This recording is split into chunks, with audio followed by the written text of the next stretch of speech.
Folks, get out a piece of paper and a pad because we are going to enter into the entrepreneurial lab. Today's guest is going to blow you away, but you got to take notes, folks. Remember, note takers are game changers. On today's show, we interview the man, the myth, and the legend, who's the founder and CEO of the PHP Insurance Company. Today's guest started the company in 2009 and now today has over 14,000 licensed agents working with him to provide life insurance for over 200,000 families across these great United States. This guy originally came from Iran, and he built his fortune starting with nothing. This guy started the Valuetainment podcast and show. You can see it on YouTube, and he's here today on the Thrivetime show to teach you how to grow your business, the importance of creating standard operating procedures. He's going to teach you how to develop leaders within your organization, and he's going to give you his take on this COVID-19 chaos. Folks, my brain almost exploded while interviewing this guy because for so long he's taught so many people how to grow a company in a way that almost looks easy. Grab that pen, grab that pad. It's now time to enter into the dojo of Mojo Faux Show. It's the Thrivetime Show on your radio and podcast download. And today's interview with Patrick Bet David. You are now entering the dojo of Mojo and the Thrivetime Show. Thrivetime show on the microphone. What is this? Top of the iTunes charts in the category of business. Drilling down on business topics like we are a dentist. Providing you with internship like you are an apprentice. And we go so fast that you might get motion sickness. Grab a pen and pad to the lab. Let's get in this. It's time to bear some fruit like some Florida oranges. 3, 2, 1. Here come the business ninjas.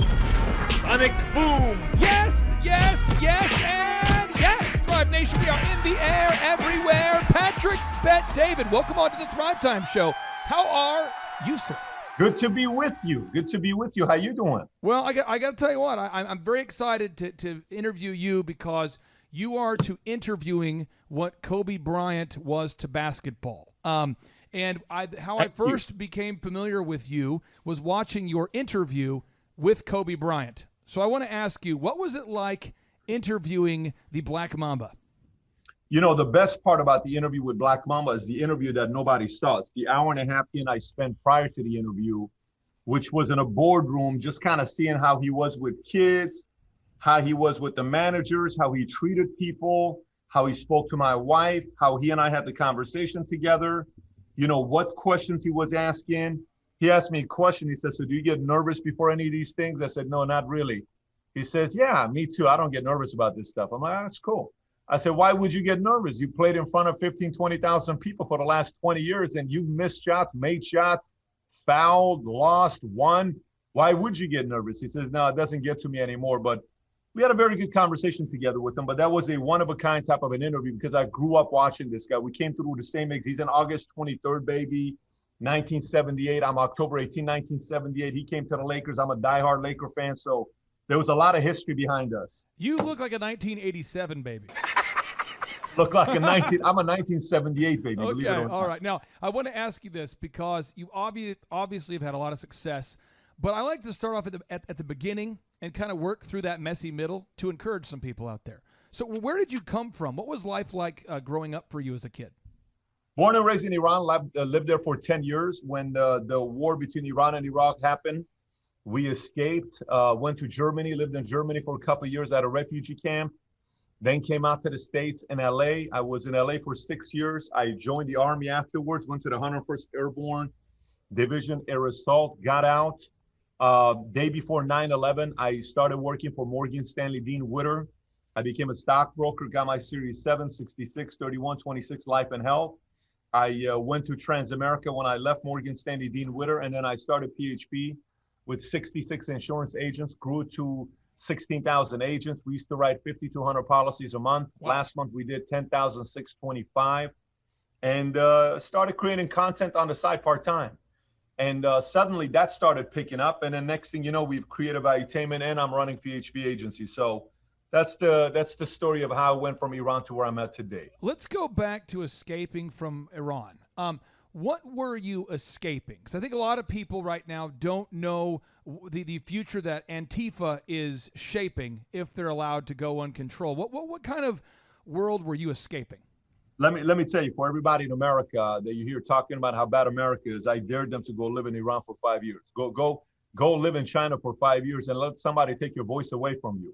Go live in a country where you can't even complain about the government and say anything. Go live somewhere where you cannot even protest and find out exactly what it's like to live in a place like this. You know, there are a lot of people out there that complain about how tough their dad and their mom is to people whose dad and mom are dead. When you complain about your parents in front of somebody that lost a parent or never had a father figure, it is very annoying. Let me say this one more time.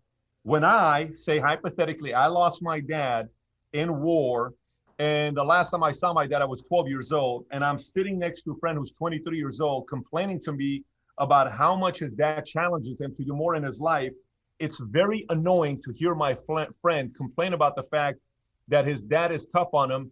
He's lucky enough to have a dad. So for somebody like me that comes to America and you got people complaining about how amazing of a system America is with capitalism, free enterprise, the freedom to, assemble, the freedom to, do a lot of different things, it's very tough. So when you ask what we escape from being controlled by the government. We escape from the regime of me being forced to serve the military once I turned 12 years old. We escaped from being afraid to tell people that my parents were Christians. We escaped from a lot of fear. You have to keep a lot of things under control. So we couldn't wait to leave Iran for that. And when you left, we left saying we're going on vacation, but we never went on vacation. We just kind of left, and then we came to America. I want to tap into your wisdom as an entrepreneur. So again, just recapping, how many employees work with you now, or contractors, or how many people are you responsible for leading at this point?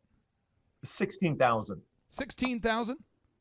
Okay. 16,000 insurance agents. Then I have 100 people here. Then I have 150 offices, around 500,000 square feet of office space. I have investors, lawyers, De La Hoya, Gabriel Brenner. I have a lot of different things I have to, I'm holding accountable and leading. So I'm going to go on the limb here. As a former Small Business Administration Entrepreneur of the Year, I just want to make sure I did my math. You manage more than 50 people. Okay, now most people have a business, they have less than 50 people. So if you were talking to people that have less than 50 people on their payroll, what are your one or two top management tips for the folks out there that go, I just hired Bobby, I just hired Carl, and Carl won't do his job, and Bobby won't either, because you do a good job of casting a vision, holding people accountable, and inspiring them along the way. So how do you do that? If somebody's listening, they say, I have less than 50 employees, and I'm having a hard time managing my people. What tips would you have? Yeah, so there's a few things that you have to do first. Number one is you got to ask yourself, who do you want to be as a company? Meaning, there's a difference between you saying, I want to run a business that does 10 million a year, and I don't want to have more than 50 employees, and I'm very happy with this. I'm not trying to be a $1 billion company. If we grow 6 to 12% per year, we're completely happy. No problem. Then you have to solve for a complete different formula. If you're somebody that's saying, I'm at 50 employees right now, and I'd like to go to doing a $100 million a year top line revenue. And to do that, I'm going to need around 400 employees, 500 employees. And what do I need to do to get there? So step number one, who do you want to be in the marketplace? A small business, mom and pop shop. You don't want to be a regional. You don't want to go national. No problem. You want to go national? No problem. If you want to go national, the entire game of businesses, you have to ask yourself what it is you're doing that the company is either benefiting from, and what is it you're not doing that the company needs. For example, most of the people that are CEOs and founders of a company, they're more vision guys. They're more, hey, here's what we're going to do. Here's where we're going. We're going to build a company. We're going to compete. They're not good in operations. They are not good operation types of people. So for me, in 2015, I went and hung out with 144 CEOs from 65 different countries, and we spent 3 weeks together. These are businesses that are doing 10 million a year, all the way up to $3 billion a year. And we all hung out for 3 weeks. And one of my partners was the founder and CEO of the Victoria's Secret of Australia and New Zealand. Okay, South Africa and New Zealand. So we're together for 3 weeks. He's sitting next to me. He's in his 60s. I'm in my 30s at the time. He has 7,000 employees reporting to him, 7 CEOs. Wow. 7 CEOs and 7,000 employees, multi-billionaire, charismatic, great at what he does. And I was struggling to be a CEO at that time. Okay. I was kind of like, listen, I'm having a hard time. I don't know what it is to be a CEO. You got to kind of help me out here. It was me, him, and 2 other guys. I said, what does it mean to be a CEO? He said, well, you have to look at it from two different angles. He said, one, if you want to grow your company linear means you're growing, but you're not exponentially growing. He says, focus on operations and focus on biz dev. So operations is systems. For example, in every single department I have here right now, every one of them has their standard operating procedure, which means I can go to any department and I can say, give me the step-by-step process of how to do what you do. They will take it on and they'll say, step number one, you do this, then you do this, then you do this, then you do this, then you do this. Here's the 28 steps. Here's the 19 steps. Here's the 17 steps. Scripts. Okay, got it. Yeah. So the reason why we have that is because I want to be able to transfer it to a new person as quickly as possible. The speed of learning from transferring knowledge to you knowing what to do, I don't want it to be 3 months. Yeah. I don't want it to be 2 months. I want it to be 2 weeks. Power. Okay. Most companies don't have that. Most companies are just kind of winging it. It's not transferable quickly. So you put a lot of time and waste your own time of somebody who's a manager who could be effectively growing the business. They're now double timing the amount of time to transfer the knowledge to somebody. So the speed of replacing yourself is very low. You got to increase that. So that's operations. Then it's biz dev. Biz dev is making sure you go to every single industry convention that takes place. You're in real estate. What are the top 5 industry networking events that happens? Where all the top real estate companies, all the realtors, new technology, everything that happens, what are they go to? They're typically $4,000 or $5,000. They're not $20 events or $400 events. Go to them. So I went to one. This is linear. I met a guy named David Finnemore. He brought a technology to us that we used. They were growing against iPipeline. iPipeline is the juggernaut in the insurance and financial technology. They're a $2-3 billion company. They just bought out the insurance technologies for $350 million. David and I sit down, we strike a deal. We do business together. 2 years later, David has a guy that comes up to him named Greg Scher. And Greg says, I'm looking to invest into an insurance company. Greg and David talk. David introduces Greg to me. Greg brings $10 million and invested into PHP. He brings De La Hoya. He brings everybody. So the biz dev side, if I don't go to industry events and shake hands, I'm not going to meet people like that. But that's still not going to grow your business exponentially. That's all linear.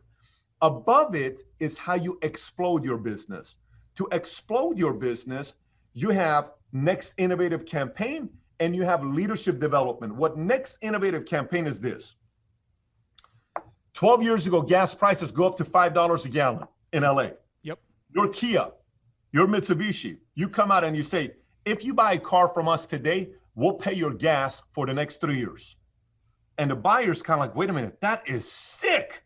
I'm going to go buy a Mitsubishi. Right. What people don't realize, it's a $3,000 rebate, but it's a great innovative campaign and it gets foot traffic to come in to buy Mitsubishi. Love it. Okay. Coca-Cola comes out and say, share a Coke with Bobby, share a Coke with Patrick, share a Coke with Larry. Whether you drink Coke or not, you see the name Larry. Larry's a person you work with. You go share it with them. That's a Next Innovative Campaign. Okay.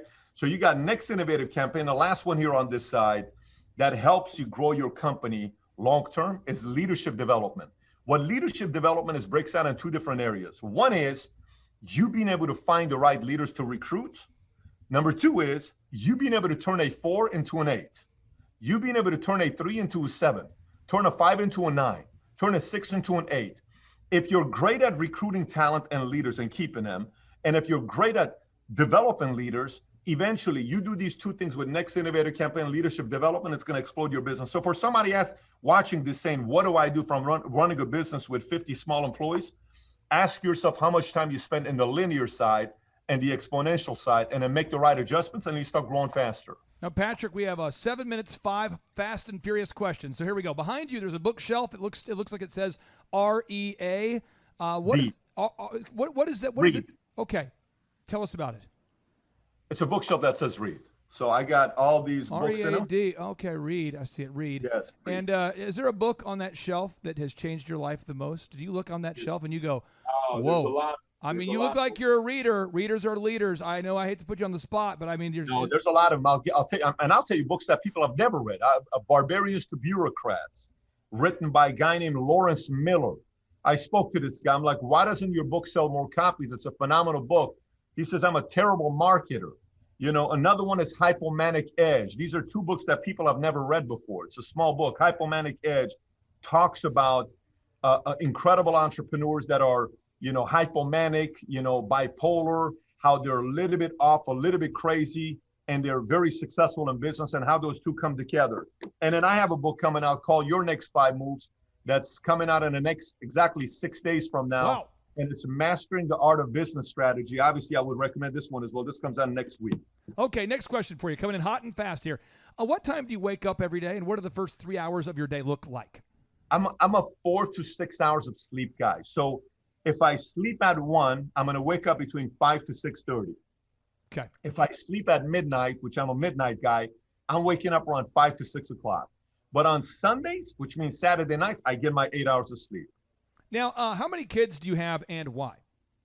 3 of them. I got an 8, 6, and a 4-year-old. I got 3 because worst thing you want to do is have 1 kid, because if you do 1 kid, he'll be spoiled. 2 is not enough competition. 3 is just the right amount. All right. Now, tell me, what does the next 12 months hold for you? The next 12 months, what's the big thing that you're focused on right now that the Thrive Nation can look at or see and kind of follow you so on? Number one, I'm going through a transition right now with one of the companies I run. I just replaced 2 of the 5 things that I do with the company.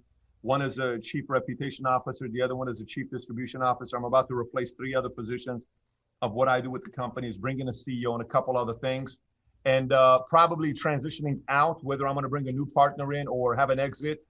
And then Valuetainment is going to compete with NBC, CNN, and Fox as a media company to bring out a different kind of messaging to the world right now that's desperately needed. And I will most likely be moving to a new state. All state. Buckle down here in Texas. I was in Florida yesterday at Palm Beach. I'm looking at Greenwich. I'm looking at California and Tennessee. Oh, you got to look at Oklahoma too, because it's a big tourism destination for some Oklahoma's people. a beautiful place, but you still ask for taxes. I don't want to pay taxes. That's fair. Okay, we have one of my clients here. He's from New York. His name is James. He's an attorney, and he's here inside the studio, and he has a question for you. So James, what question do you have for Patrick? Hi, Patrick. Nice to meet you. My name is James. Thank you. James DeCristofaro. First, I want to thank you for the work that you did with Judy Mikovits. I watched that thing from beginning to end, and she's fighting the good fight, and so are you. So I wanted to thank you for that. You mentioned earlier in the show that people are sort of, these Fauci and others are doing. They're motivated from one of 3 places. Number 1 is they're doing the right thing. Number 2 is they don't know what the heck they're doing, and number 3 is they're hooked up in the politic area. And I think that there's like a 3A also, which is there could be other nefarious, crazy socialist reasons, which that may be a component of politics, or it may not be. But so you threw out some numbers. I don't remember what they were. It's 22%, 48%, and the rest is Is that where you stand personally, or are you just throwing out an example? I do not. I think there's a lot of games being played. I'm more on the last one. I do think they want to do the right thing. I also do think they have no clue what they're doing, because it's the first time we've gone through something like this before. But I also think that the current guy at the top, he falls in the category of Kennedy, Reagan, Lincoln, and a couple other names for me. And those 3 names, we all know how it ended for them. When you have somebody that cannot be controlled with money, most politicians can be bought. This whole thing why people bash capitalism and they keep bringing up crony capitalism. The only reason crony capitalism exists is because a lot of politicians are like prostitutes. They're for sale. You can buy them for $50,000 to $100,000. And when you can buy politicians, then crony capitalism is happening because of politicians. And then when you face somebody like Trump, who cannot be bought because he already has money, when you face a Kennedy that couldn't be bought, and they wanted to get rid of the Fed and go back on the gold standard, that's kind of going to piss off a lot of people.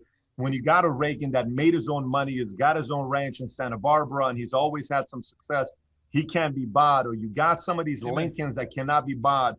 You got a couple different ways of doing it. And, most people are thinking I'm using the word assassination, and I am using the word assassination, but there's different kinds of assassination. It's not just the actual assassination. It's character assassination. It's character defamation assassination. It's, going and creating enemies that are proxy enemies, using other people to come after you. And I think there's some of that going on. And the projection I'm making is I foresee October being a very, very weird month Agreed. in America, at least the weirdest I've ever witnessed. Yep. And I'm just encouraging everybody to anticipate and be prepared. That's all I'm telling everybody. Now, my final question I have for you here, or my final statement I have for you, I guess, is I appreciate you putting value out there for all the listeners. You really are a source of inspiration and positivity.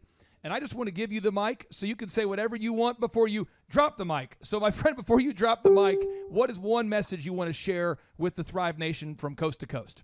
Look, here's what I will tell you. As bad and scary times may be today, it's a lot better than it was when it was bad and scary without technology, without the internet, without the tools that we have today, without us being able to connect. You go back 20 years ago, you don't know who I am. You would just know me as a good business guy that made money, but you would maybe not even ever know my name, because if my last name wasn't a Vanderbilt or a Kennedy or some of these names, I would have to really figure out a way to go out there and compete. Today, the great equalizer is social media. The great equalizer is you can put up a mic, get out there and do great things. So at the same time, while all these things are happening and people are scared, it's a also great time for people to realize that when times where people are scared, they're worried, they're losing sleep at night, they have anxiety, they're leading on empty, they don't know how to manage their marriage today, their kids today, going back to school. How the hell do I manage my parents who are so worried about coronavirus, the division in families with politics? What do I do about all this stuff? I also want you to know, these are the times where leaders are born. Whoever's poised, whoever's confident, whoever brings poise, whoever can look into the mirror and look into the camera and look into the people they're working with, and their eyes don't twitch, their eyes don't look nervous.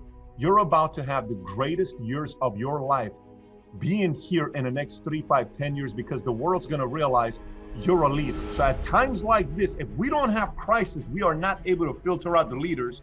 And one thing I know for a fact is we're definitely going to be filtering out a lot of leaders the next 12, 24, 36 months. Patrick, thank you so much for being here on the Thrivetime Show. I hope you have a blessed rest of your day, sir. Thank you so much, guys. Take care. Bye-bye. So at 13 years old, I had a I had a kill list. I gotta hunt them down. Now you got a problem. That's right. I don't think I've ever said this before. Seriously. This is gonna be fun. Michael in particular, he become my big brother. The greatest of all time. Oh, we call him Black Jesus. You're not intimidating me. We're gonna go at it. It's crazy. Yeah, man. You're about to take your shot, and then all of a sudden, boom. The kiss of death. Man, my back was really spasming. How the hell do you tolerate that kind of pain? I played games with the flu. I played games with 102-degree fever, man. Powerful. Right. They all thought I was absolutely crazy the day me and Shaq got in a fist fight. Fist fight? Oh, yeah. Fist fight? I'm not backing down. Listen, hey, dude, you got to throw me the ball. I said, man, fuck that. Get it off the rebound if I miss, bro. You told him this. It doesn't bother you. I'm fine, dude. What the hell do you want me to do? Got it.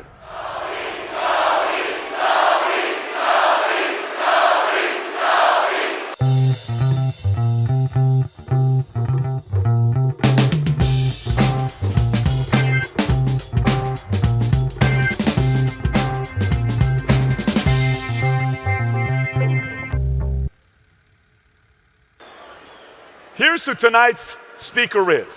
You ready? Before I introduce him, I want to tell you what some of his accomplishments are. Hang on. I got to tell you some of the things he's done. After the first one, you're going to know who it is.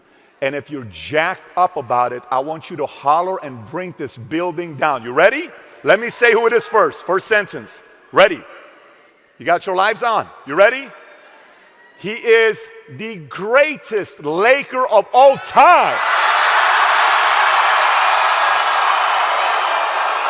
5-time champion. The only guard to play with one team for 20 years.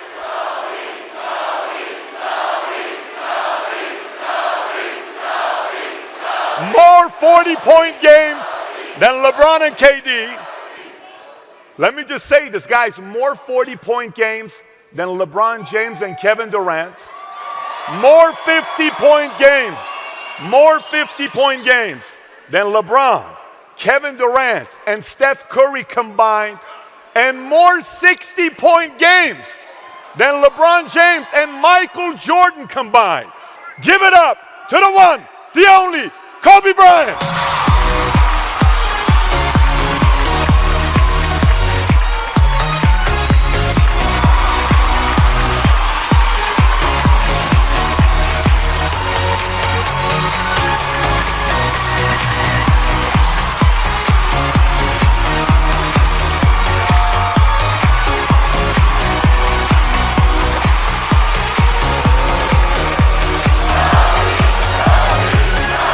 Man.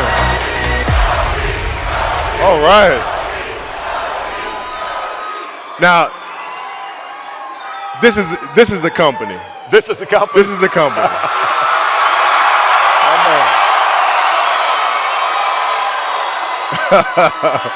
It's awesome. Wonderful. So, you know, I got to tell you guys.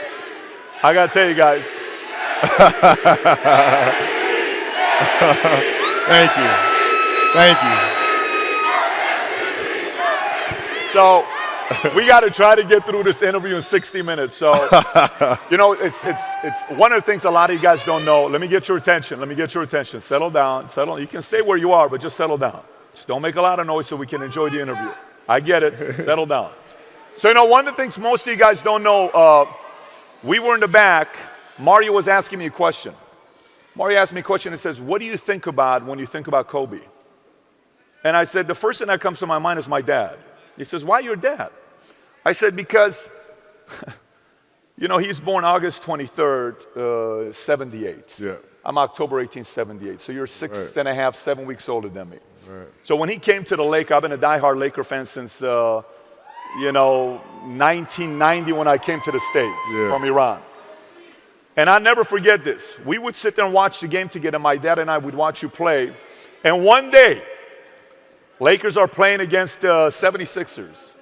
And it's game one. If you know my dad, you know he's had a lot of heart attacks. We're watching game one. Iverson hits the shot over Ty Lue, right? Yeah. Game ends, they win the first game. My dad gets up and my dad says, Patrick, take me to the hospital. We went straight to the hospital because he was having heart issues. So that's how much we go back watching you grow up. You know, watching you play. It was amazing doing what you did for one organization for 20 years. But, you know, before we get into it and kind of talk about what you're working on today and some of the mental toughness stuff here, if I was in high school with you, outside of your game, outside you playing ball, who was Kobe Bryant as an individual and personality in high school? If we were in high school together. Much the same that I am now, actually, which is extremely curious. I had a great teacher in high school. Her name is Jane Mastriano, who I'm still very close to. And she sparked my curiosity in writing. And the reason why I felt it was important at the time was not for the writing's sake, or not for storytelling purposes, but there are things in story, inherently in story, that can help me be a better basketball player, be a better teammate, a better leader, understand emotions better. So that's why I got into storytelling, actually. So it's just insanely curious, man. And, you know, trivial things weren't going to pull my attention. It had to be things weren't going to pull my attention. It had to be things that I had a purpose. I wanted to be one of the best basketball players to ever play. And anything else that was outside of that lane, I didn't have time for. At what age did that goal become crystal clear? I made that deal with myself at 13 years old. At 13 years old? 13 years old. That's the deal I made. You were crystal clear about it? Crystal clear. And where did inspiration come from? The love of the game. The challenge. Like, I would watch Magic play. I'd watch Michael play. And I would see them do these unbelievable things. And I'd say, you know, can I get to that level? I don't know, but let's find out. And so that curiosity to see where I could push this thing led me down that path, I think. Led you down that path? I think so. Now, were you always competitive from the day you were born? You were super competitive? Competitive with things that I participate in. So I'll put it to you this way. So, like, you know, Michael is competitive in all things that don't make sense, right? Ping pong. Yeah, it's just, you know what I'm saying? So, like, he would try to get me to play golf all the time. Mike, I know about you. I've written books report about you in, like, elementary school. Like, I know you started playing golf when you were in Carolina. So that means if I'm doing the math, you've been playing golf for like 100 fucking years. I have not picked up a golf club. Ever. Ever. The last thing you're going to do is get me on a golf course and annihilate me. Not going to do it.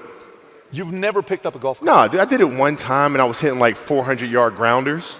Grounders. And so it got my competitiveness going. Like, I got to learn this game. But then I broke my finger during that year, and then I couldn't play much, and that was it. So the one thing when I see with you, and I think about like brain and I think focus. Like, you know how so many different things brain can get distracted on, and I'm going to put focus on this and focus on this and focus on this. Do you think one of the edge you had over everybody else was the biggest percentage of your focus was on one thing? Do you see it that way? Like, that was my edge over everybody else? I do. At the time, I didn't really understand that, right? So, you know, basketball for me was the most important thing. So everything I saw, whether it was TV shows, whether it was books I read, people I talked to, everything was done to try to learn how to become a better basketball player. Everything. And so when you have that point of view, then literally the world becomes your library to help you to become better at your craft. The world becomes your library to help you improve your craft, better your craft. Yes, indeed. So because you know what you want, the world's giving you exactly the information you need to become better at it. Because you know what you're looking for. Yeah. So would you, when you size your peers up, how'd you size your peers up? Like, if you're sizing people, I'm talking you're 13 years old, you're sizing peers up, what lens are you looking through your peers? So at 13 years old, I had a I had a kill list. And so, you know, they used to do these rankings. It was Street and Smith basketball rankings. And I was nowhere to be found because I was like 6'4", scrawny, like 160 pounds soaking wet. So I was like 57 on the list. And so I would look at 56, 55, all the way up to number 1, who these players are, what club teams they played for. So when we go on an AAU travel circuit, I got to hunt them down. Right? And so that became my mission in high school, is to check off every other person, all those 56 other names, hunt them down and knock them down. That was it. Get a target on them right off the bat. That was it. Very simple. That's unbelievable. Let me ask you this question. You say I'm one of the guys on that list ahead of you, and we play. What are you doing to get a feel? Is your mind like, are you asking, let me see if this guy's better than me in this side and this side and this side? Or are you just going saying, I'm going to kill this guy? Well, it depends what year. So like at 13 years old, you know, I played the longer game because my game wasn't about being better than you at 13. It was to be better than you when, you know, the chips are really on the line. So when we played at 13, I would size you up and see what your strengths and weaknesses are. How do you approach the game? Are you silly about it? Are you goofy about it? Are you good at it just because you're bigger and stronger than everybody else? Right? Or is there actually thought and skill that you put into it? Right? And when I'd play to my weaknesses. I wouldn't play to my strengths. I played to my weaknesses. Because when you're playing summer basketball, there's so many games. So there's not a lot of skill work being done. So when are you going to get better? Right? When you're playing in competition situations, you're only playing to your strengths. Why? Because you want to win. Right? So what I would do, I was work on the things during those games that I was weak at. Left hand, pull-up jump shot, post game. Right? So I have a strategy. And so then fast forward to when I'm 17 and my game is completely well-rounded, and that player at 13 that I saw at 13 is still doing the same shit at 17, now you got a problem. That's right. You got a problem. And you saw that. You got a problem. And by the way, let me ask you, so that's high school. You go into the league. When you're going into the league, you're going with a lot of guys that were, you know, same age, you know, same class as you were going in. Yeah. Were you sizing those guys up the same exact way as you did in high school? I did, but, you know, in the NBA, it was actually easier. Because what I found in the NBA is a lot of guys played for financial stability. And when they came to the NBA, they got that financial stability. So therefore, the passion and the work ethic and the obsessiveness was gone. So I'm looking at that, I'm like, oh my God, it's gonna be like taking candy from a baby. No wonder Mike wins all these fucking championships. It's like, this is crazy. You know what I'm saying? And then you had the players that had that passion, but weren't willing to commit their entire lives to doing that, right? It's a choice. right? You have other things. You have family. You have all these other things that you have to do. The game can't really be your number one priority. And so I was just looking at that like, man, this is going to be fun. In the muse, you said, I knew you couldn't do what I was doing because I was obsessed. I'm paraphrasing. And then you said, whether it's friends, relationship, it didn't matter. It was all basketball. Yeah. If I'm buddies with you from high school, if I'm a cousin of yours, what happened to our relationship? How did that gravitate when you went into the league and you're determined to become the greatest, or you're determined to become one of the greatest? What happens to our relationship? Oh, it suffers. It does suffer. Oh, yeah. Okay. Yeah. And you understood that. You were okay with that. Well, yeah. And the people that love you, like friends and family, like they know that about you. Got it. So they let you be you. And when you reconvene, you pick back up where you left off. Mm-hmm. But make no mistake about it, everything in between is lost, right? So those long-term relationships, the commitment of time of, taking vacation. Like I see a lot of players take vacations with other players that are close friends. And they'll just take vacations just to take vacations, or just hang out just to hang out. Like I never did that. But it was a choice. Not though? Why didn't you do that? Well, because when I retire, I didn't want to have to say, I wish I would have done more. I don't want that. I don't want that. So, okay, so you come in. It's very powerful what you just said. Some of your peers were in it for the money, so they got the money. Okay, great. Buy a house for my mom. Dad wanted that car. Get this, get that, have fame, go to different cities. I'm partying. I'm doing all this other stuff.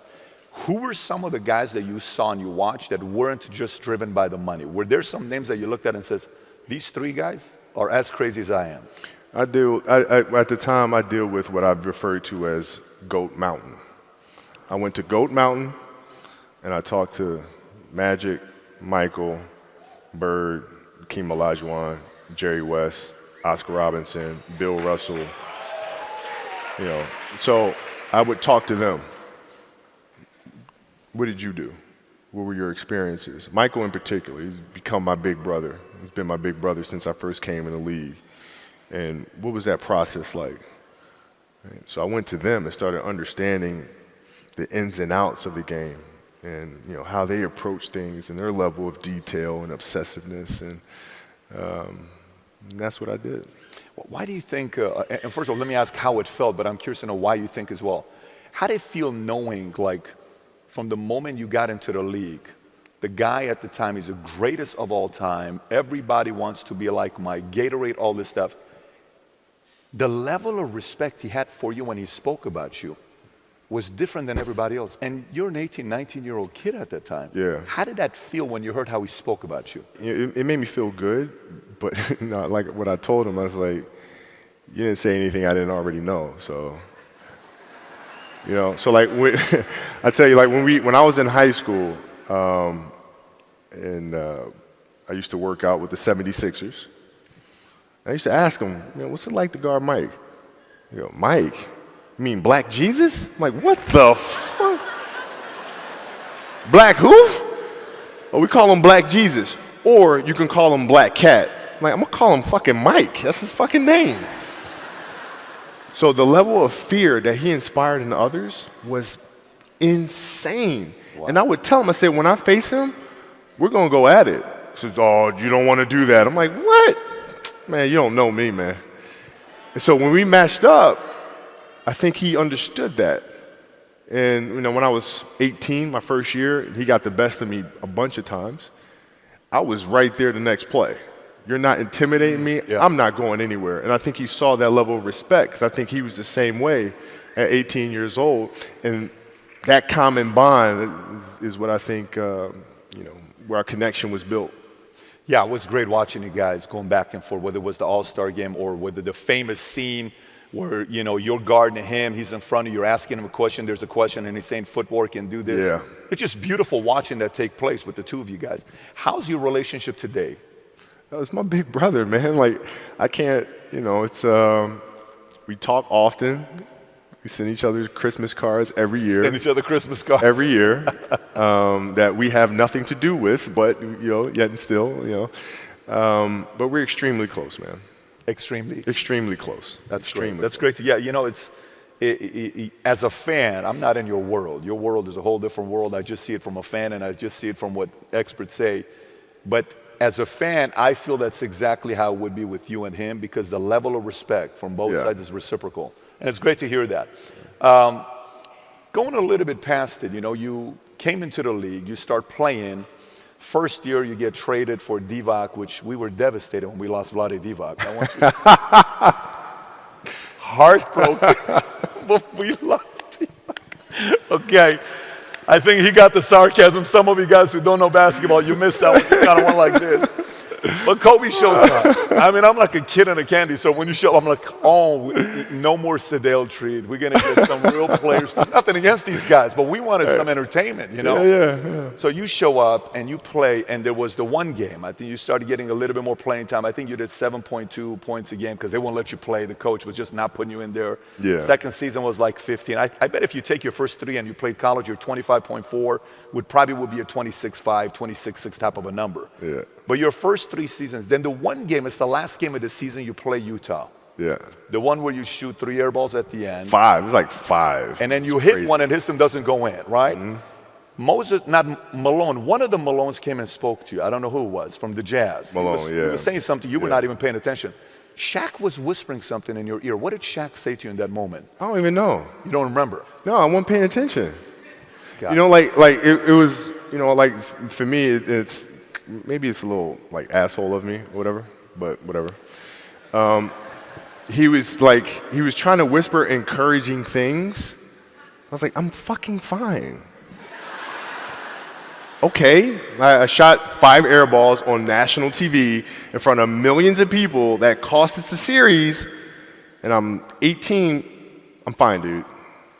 How does somebody get there mentally with that public humiliation? To some people hurts them and they don't come back because, there was a player, Barbosa. I don't know if you remember Barbosa. Yeah, of course you remember. Of course. He was extremely talented, for quick first step, but they said he wouldn't do well when the spotlight was on him. Yeah. How did you get mentally and emotionally so strong where it doesn't bother you? Well, you got to look at the reality of the situation. Like for me, it's not, you kind of got to get over yourself. Like, it's not about you, man. Like, okay, you feel embarrassed. You're not that important. Like, get over yourself. That's where you go. Get over yourself, right? Like, you're worried about how people may perceive you, and like you're walking around and it's embarrassing because you shot 5 air balls. Get over yourself, right? And then after that, it's okay, well, why did those air balls happen? Got it. High school, year before, we played 35 games, max, right? Week in between, spaced out. Plenty of time to rest. In the NBA, it's back to back to back to back to back to back to back. I didn't have the legs. So you look at the shot, every shot was online. Every shot was online, but every shot was short. Right? I got to get stronger. I got to train differently. The weight training program that I'm doing, I got to tailor it for an 82-game season so that when the playoffs come around, my legs are stronger and that ball gets there. So I look at it with rationale. And say, okay, well, the reason why I shot air balls is because my legs aren't there. I go, well, next year they'll be there. That was it. Done. And then what is your process of improvement with your schedule leaving? Because, Phil Jackson gets asked between you and MJ, right? Because he coached both of you guys. So, you constantly gets asked that question. He's always going to pick the first child. He's going to pick the first child. But I tell you, he said something about you that to me, it's a level of respect that any player can duplicate what he said about you. To me, the level of respect for that is a whole different level. You can't teach big hands. Right? You cannot teach that, right? You cannot teach 49, 48-inch, whatever the vertical leap is, and you cannot teach that, right? Sure. But he said nobody in his history of coaching had your level of work ethic. I mean, you hear so many guys tell stories about your work ethic. Yeah. What was really your work ethic like, and for how long did you stay disciplined? Well, I mean, every day. I mean, since 20 years. I mean, it was an everyday process and trying to figure out strengths and weaknesses. For example, jumping ability. Man, my vertical was a 40, it wasn't a 46 or a 45. My hands are big, but they're not massive.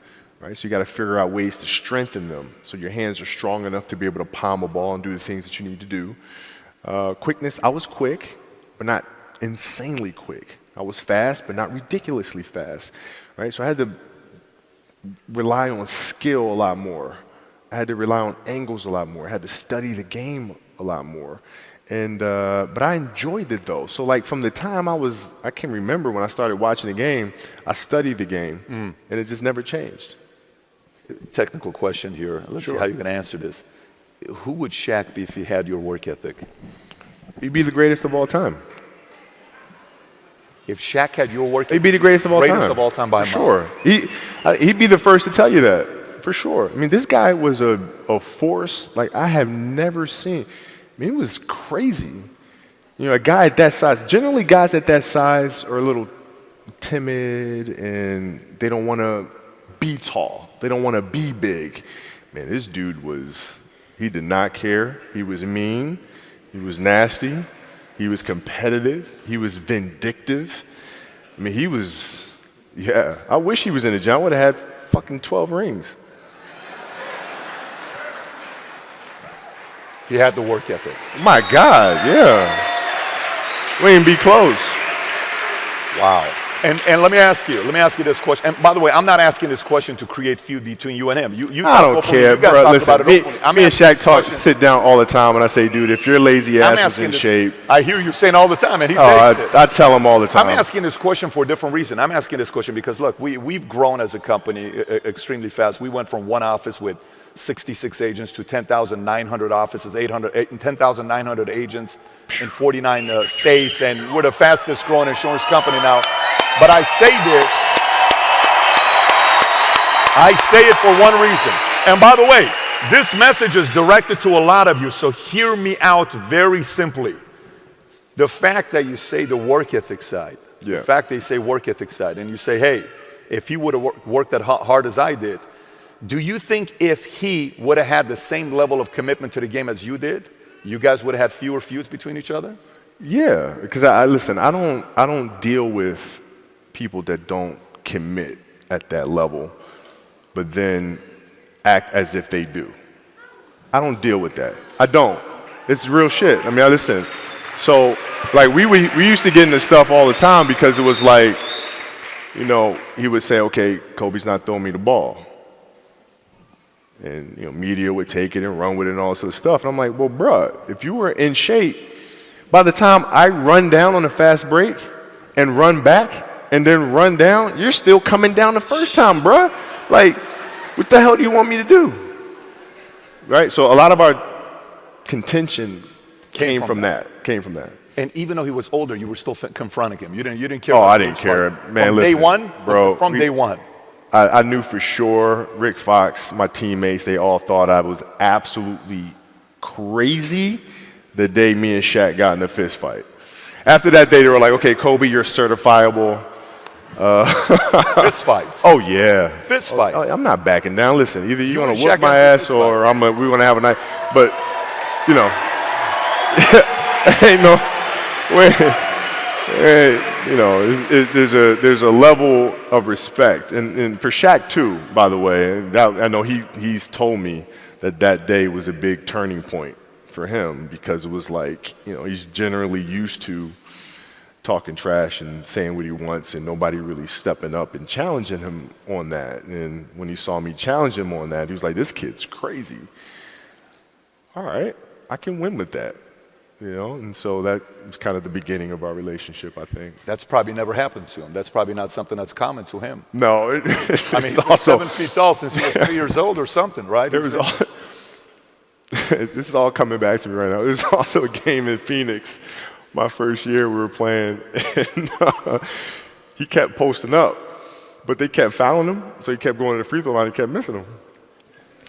And so he'd throw the ball out to me. I'm not throwing that shit back in there. Right? So I kept shooting him, right? So we get in the timeout, and he's like, hey, I'm open. I'm like, okay. And so we go out, and same thing. Hey, I'm open. Okay. There you go. Come back in. Hey, dude, you got to throw me the ball. I said, man, fuck that. Get it off the rebound if I miss, bro. You told him this. First year. 18 years old, man. 18 years old. And I must have been out of my damn mind. So, did you have guys you went to outside of the players? Like when you're coming to figure out a way to improve your game. We had Billy Bean here a couple days ago, and I don't know if you know who Billy Bean is. If you've seen the movie Moneyball, he's the guy, Billy Bean. Of course. So he talked a lot about predictive analytics. He talked about the fact that the year Moneyball came out, the year prior to that, they paid players and looked at on-base percentage as 8 stat. And the year Moneyball came out, all the scouts started making on-base percentage number 1, what they recruited for, right? Did you have ways to improve your game by looking at data, looking at conditioning? What were some of the factors you looked at on how to improve your game season after season? The game itself it's a complicated answer. So there are very tactical things in terms of footwork and geometry of the court. So you're looking at the court and looking at the 45-degree angles that the court is shaped in and how it needs to operate. That's one component to it. So looking at spots on the floor where you can increase your efficiency, right? You can be on the wing, but there's a certain spot on the wing that improves your angle to drive to the basket, right? So that sort of stuff. Footwork of the opposition, looking at the emotion of the opposition, their tendencies, their weaknesses, and all that stuff. Understanding the momentum of the game, how to create momentum shifts, where momentum shifts come from, all this sort of stuff. And then studying outside of that, right? Looking at different industries, looking at conductors, looking at writers, looking at actors and how they get into character, and then how do they keep themselves in that mental space. So looking at different industries, looking at nature itself, and learning from that and how you can incorporate that into the game. Man, it's a lot of studying. What's your process for making a decision? Do you have a flow of how you go through making a decision? Depends on the decision. Depends on the decision. If we're talking about, a basketball decision where, you've got to, read a certain coverage or something like that, I mean, a lot of that comes from the pre-work and understanding what their defensive package is and how to put teammates in certain situations. So, for example, if you look at players nowadays that are charged with taking game-winning shots, making game-winning decisions. And you look at the play, and then you look at it and say, okay, well, that shooter was there, the double team came, and, the player couldn't do anything but pass the ball, right? Well, that's because they didn't do the pre-work, right? So when you do the pre-work, you understand, okay, this team in this situation likes to run a double team from this particular angle. All right, so I'm going to clear that side out, force the double team to come from a different angle, move myself to a space on the floor where it's going to take a long time for the double team to come, and now I can circumvent the double team and get to a place on the floor where I can knock down a shot or get to the basket. So it's all that pre-work. Decision, when I say decision, if you're looking at somebody that you're sizing up, or if you're looking at somebody to go into business with, or if you're looking at a big investments you got to make, what is the decision-making process there? Do you call? Is there first you do your own research? You take this much time. You call an advisor. Is there a system you follow? It's pretty simple for me. It's do you understand the business? Is it a business that you can help in some form or fashion? What are the barriers of entry to that business? And then the entrepreneurs themselves, the company itself, right? Do they have a culture that you believe is sustainable? Are these leaders people that you believe in? Are they people that are obsessives? And in turn, have they created a culture of obsessiveness? So I tend to look at those 4 factors, and that's it. That's big right there, by the way. I don't know if you guys caught that right there. That's pretty massive right there. Earlier you said, I'm probably not going to get this right, a 16-year-old, a 13 or 11-year-old? Yeah, 13. 16, 13, 2, and 1 that's a month. 1 that's a month, by the way, right? 1 that's a month. All girls. All girls, 444. So 16 means you're in your 6th year having a baby? Yeah. Is it something like that, right? Give or take. What was the conversation like with your wife to say, listen, this is the schedule? Because, look, some entrepreneurs, they're coming home at night and late, oh, my gosh, my wife is upset because I came home at 11:30. Yeah. Oh, my goodness, what a sacrifice I'm making. This life's, I don't know if I can do this. Sure. You're on the road 9 months out of the year. If you especially played Olympic, you won 2 gold medals, so you're doing that on the off season and you're trying to get that part going and training for doing your camps. What is the conversational life like with your wife and kids to say, listen, this is what I'm doing? How did that conversation go? Well, with the kids, it's different. So, like, the communication with our children is that, Pops is working hard.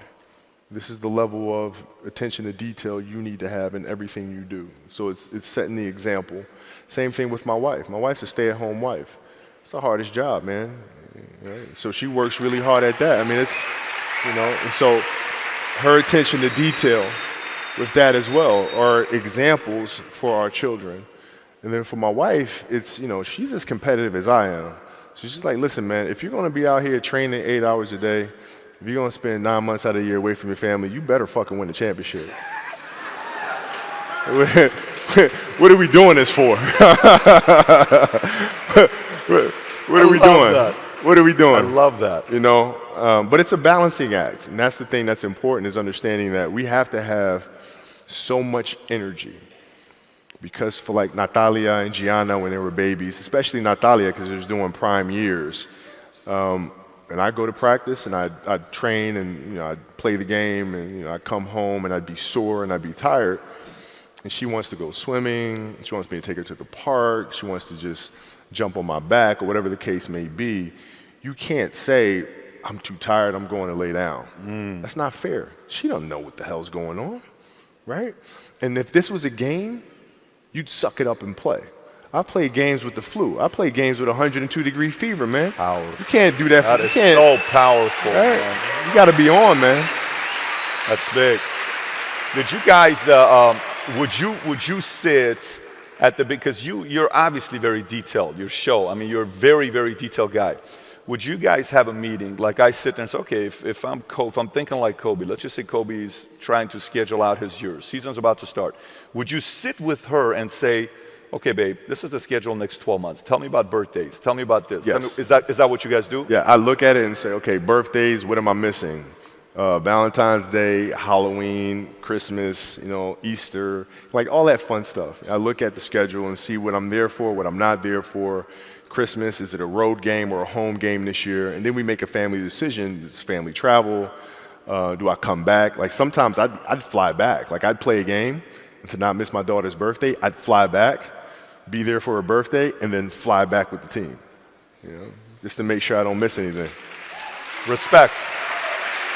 What's the least amount of sleep you played a game on?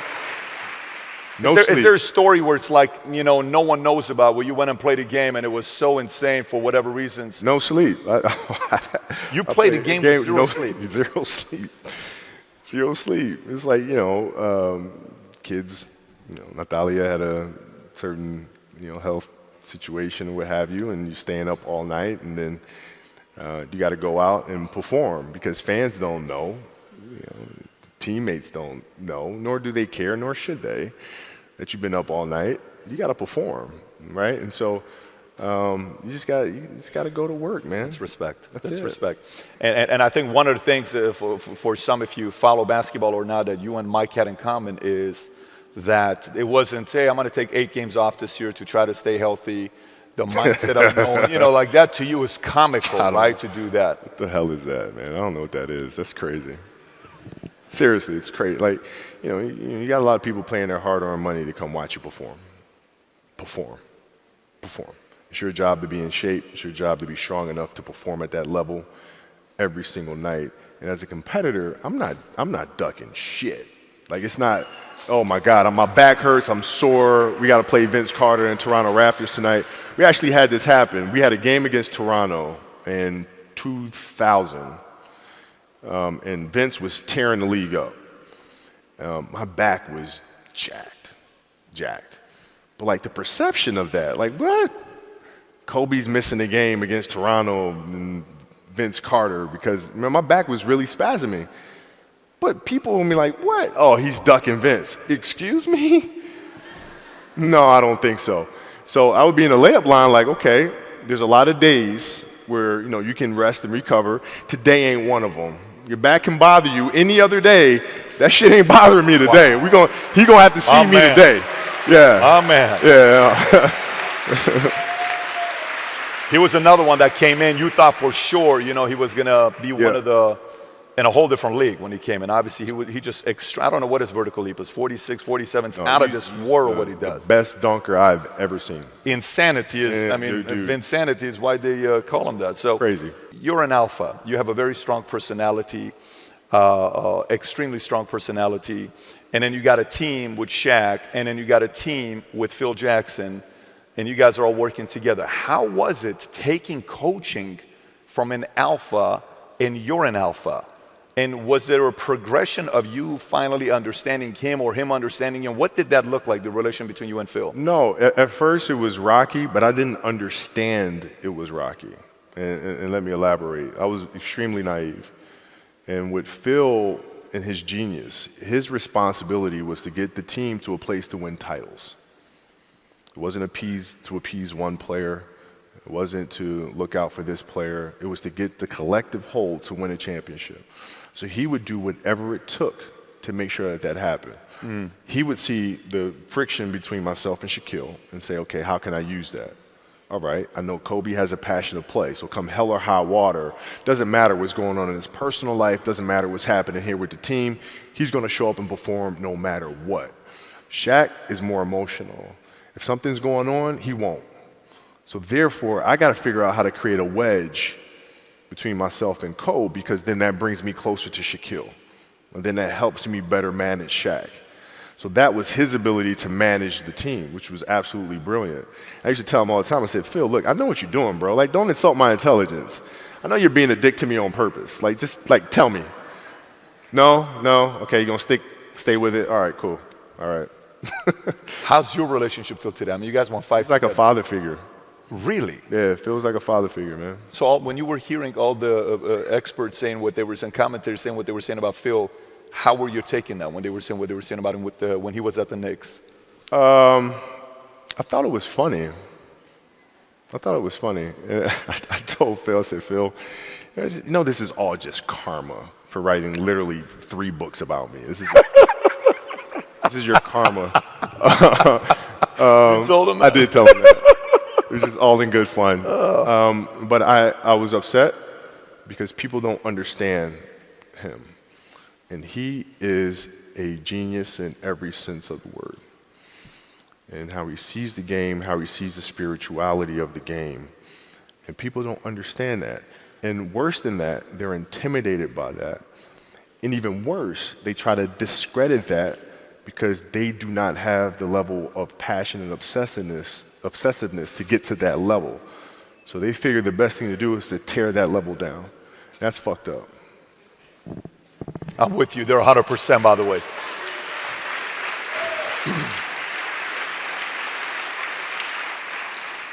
Obviously, he had a lot of interesting rituals. You would hear about the yoga. You would hear about all the stuff that he would do. What is the weirdest thing he did with you in practice that you're like, what the hell are we doing here? He had a Tai Chi master come to practice. And we walk out there, and the Tai Chi master standing in center court and tells us to take our shoes off. And I'm pissed because I'm ready to like play basketball. And he's standing up there and says everybody closes their eyes and stuff. And he does stuff like monk gazing at moon and talks about the fingertips and barely touching and the spirituality of all that. And I'm peeking around like, is everybody doing this shit? Like, what the hell's going on? And there, and big ass Phil's there doing it himself. He's like, he's doing this whole, like, doing all this stuff, And I'm like, damn, okay, I'm gonna try it. But honestly, I bought into it. I bought into the meditation. I bought into the deeper connection that exists within the game. And so when you watch our teams, or you watch any of Phil's teams, or Chicago teams, Game 6 against Utah, you watch our games, Game 7 against Boston, we were never rattled, ever, because we're always in the moment, always in the present, always extremely calm, always looking at the reality of the situation and not letting our emotions cloud our execution. And that comes from being in that meditative state that he would teach and preach from day one. Would he take you back? Would he take you back and say you had a terrible game and it was, the season prior, would he take you back and say, we're going to watch this game. It was the worst loss we had. It was absolutely embarrassing, for you to kind of see what things you did to improve? Was he that kind of No. It was more about fundamentals and improving the game. Move on. He was very hands-off, right? In the sense of he allowed players to develop. He would allow you to find your truth and then go after it. And he was there to simply guide you along that journey, which I actually learned from him, and that's how I parent. And that's how I coach my daughter's team now. So that's why I say he's a father figure, because I've learned so much from him as a coach that I take as a father, as a husband, and as a coach myself. But he was very observant. Was he a better one-on-one or one-on-few? Like one-on-one versus one-on-12? Like if I'm having a team meeting and I'm talking to guys to rally them or calm them down, or it's okay strategy, or was he very good one-on-one, just you and him, closed doors? Yes, great conversationalist, but hated confrontation. He hated confrontation. Direct confrontation is not his thing. Doesn't do it. Never did well with it. It had a lot to do with how he grew up and his brother, his siblings, and father, and so forth and so on. Hates direct confrontation, and he knew that about himself. So that's why a lot of his challenges were indirect. He went to the media with things, so he's very indirect. He would never challenge a player directly. He didn't like that. Yeah. He said one time you guys had a meeting and he sat you down and Shaq down and he says, listen, I know you guys think you're alpha. I'm a bigger alpha than the both of you guys. Did that ever take place? Not really. Not no, okay. it was more like, he would say it in film sessions, not with me and Shaq. Like, he never sat me and Shaq down. Like him, me, and Shaq. He never No, said God, no. You kidding? Why wouldn't he, though? Is it the confrontation? I'm sure it'd be a little terrifying for him. Got it. I mean, Phil, you've ever seen Phil walk? I mean, Phil, he's got like one good hip on like the best day of his life. It's like if some shit goes down, he's doing nothing to break that up. So I'm assuming it's a little intimidating. But what he would do is he would do things indirect. And it wasn't about calming the waters. It was about stirring up the waters and creating a storm that eventually would lead this broken ship to the shore it was trying to get to in the first place. So was he constantly instigating and steering in his own way? That's what he was doing, man. So, like, if you ever seen the movie Moana, if anybody has kids here, I'm sure you've seen Moana. Right? When she goes out and all of a sudden there's a storm, and she loses her mind, thinks everything is lost, and all of a sudden she wakes up and she's right where she was supposed to be. That's Phil. Wow, that's a great example. Great example. So we're coming on to the last 15 minutes. I got a list of questions that I'm not going to get to, but I do want to ask a couple of these. You're playing against the Golden State Warriors. Score is 107-109. You guys are close to getting into the playoffs. You know exactly what happens in the game. You go up, you're about to take your shot, and then all of a sudden, boom, Achilles happens, right? Friend of mine, Nima, he is here just to listen to. He played ball. And he told me, he says, Patrick, I don't think you understand. He says, when I tore my Achilles in high school, he says, 4 friends of mine dragged me to my hospital. I was crying from there straight to the hospital. He says, I have no clue how the hell this guy did it. He went and hit the free throws, and then you walked off the stage, and then you got the surgery done. Yeah. How the hell do you tolerate that kind of pain? I use this. I tell this example, and I think this is the best way to explain it.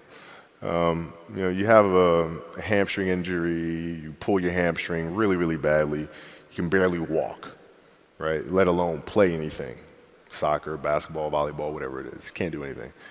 Doctor tells you go home, sit up on the couch, rest your hammy, right? Stay off of it. Don't get up. No sudden movements. You're at home. All of a sudden, a fire breaks out in the home, right?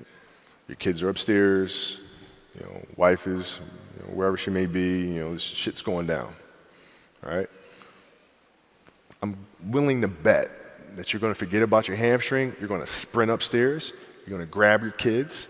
Make sure your wife's good. You're getting out of that house, right? Hamstring be damned. You're not going to feel your hamstring. right? And the reason is because the lives of your family are more important than the injury of your hamstring. And so when the game is more important than the injury itself, you don't feel that damn injury. Not at that time. Yeah. So you go to the locker room.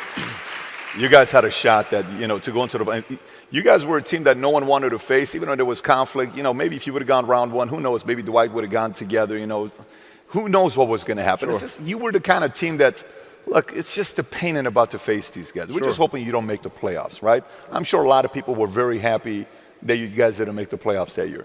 But you go into the locker room, and then one of the reporters comes up to you, and he says to you, Kobe, are you convinced that they told you it's probably torn Achilles? They're going to do an MRI. Are you pretty convinced that's what it is? And your answer is yeah. Then one of the reporters says, but if anyone is going to get through this, it's probably you, right? You put your head down and you say, oh, man, shit, right? And you have tears in your eyes. Yeah. Did you say, oh, man, shit, because everybody's expecting me to be invincible, man? Like, freaking let me just play the damn game. I'm a human being. Is that kind of what you were thinking? Or was it like, the world expect me to come back in the next month because I'm Kobe? Like, what were you thinking in that moment with all that pressure? I was thinking, like, I don't know if I can do this.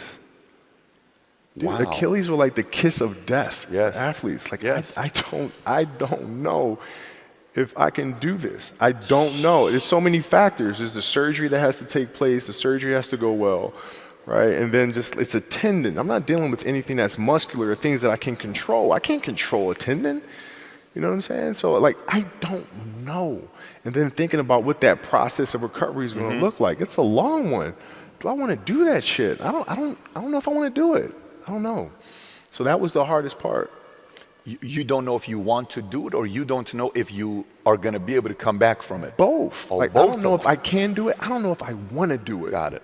I mean, it's a long process. But, like, when I went in the trainer's room, my kids are in there, and, they're looking at you and stuff, and I'm looking at them, and I'm like, it's all right. Dad's going to be all right. It'll be fine. It'll be all right. It'll be all right. It'll be all right.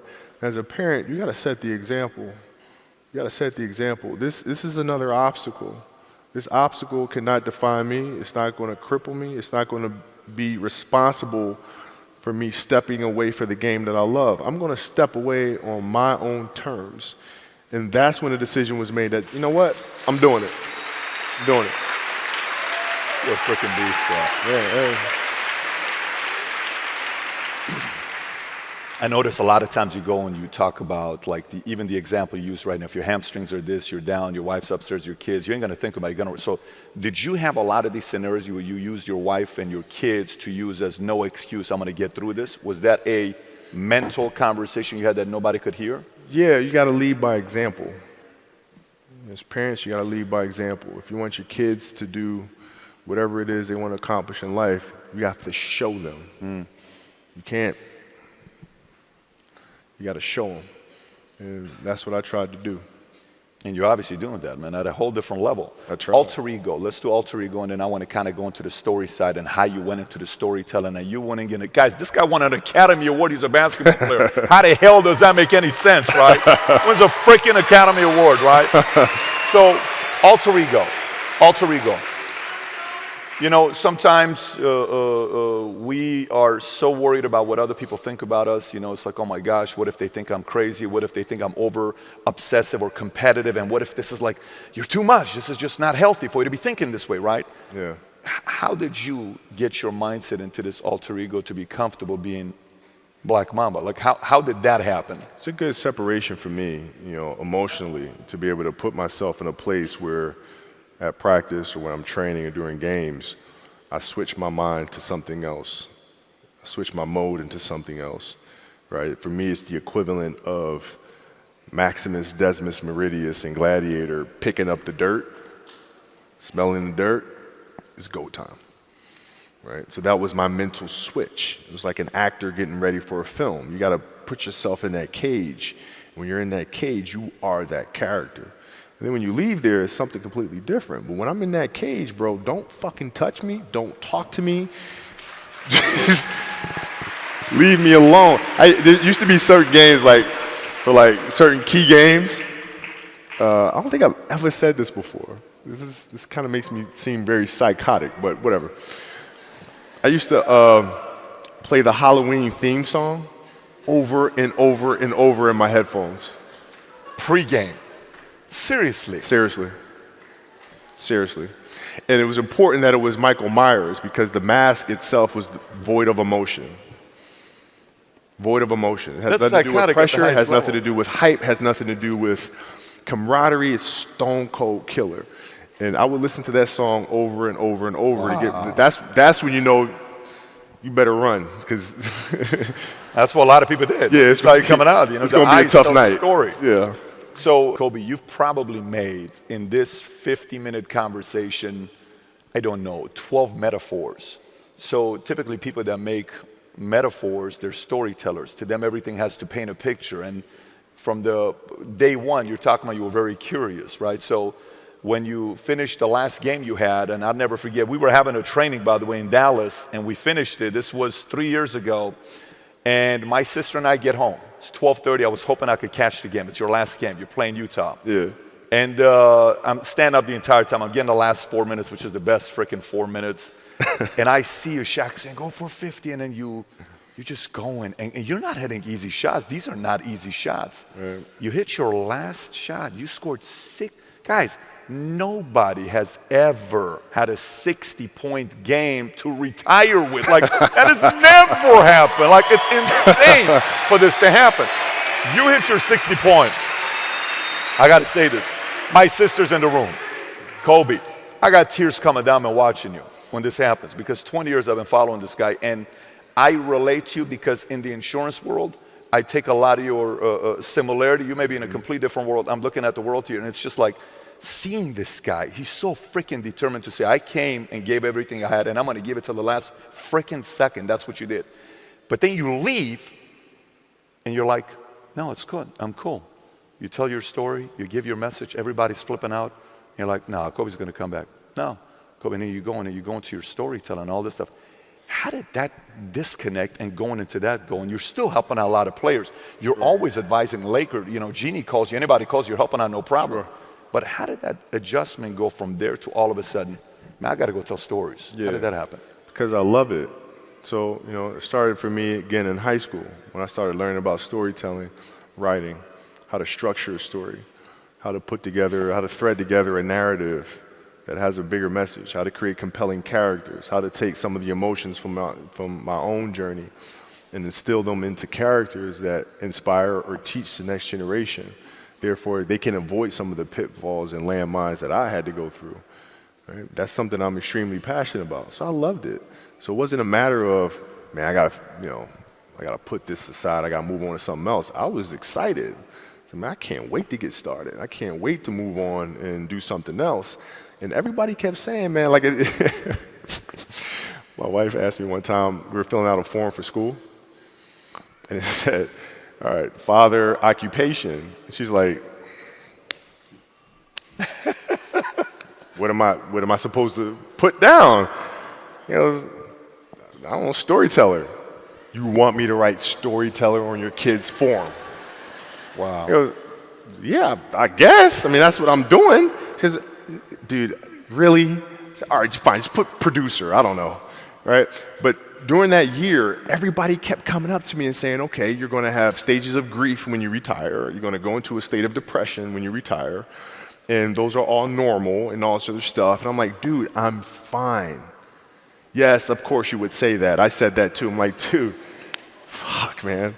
And so after a while, I just started listening, like, oh, yeah.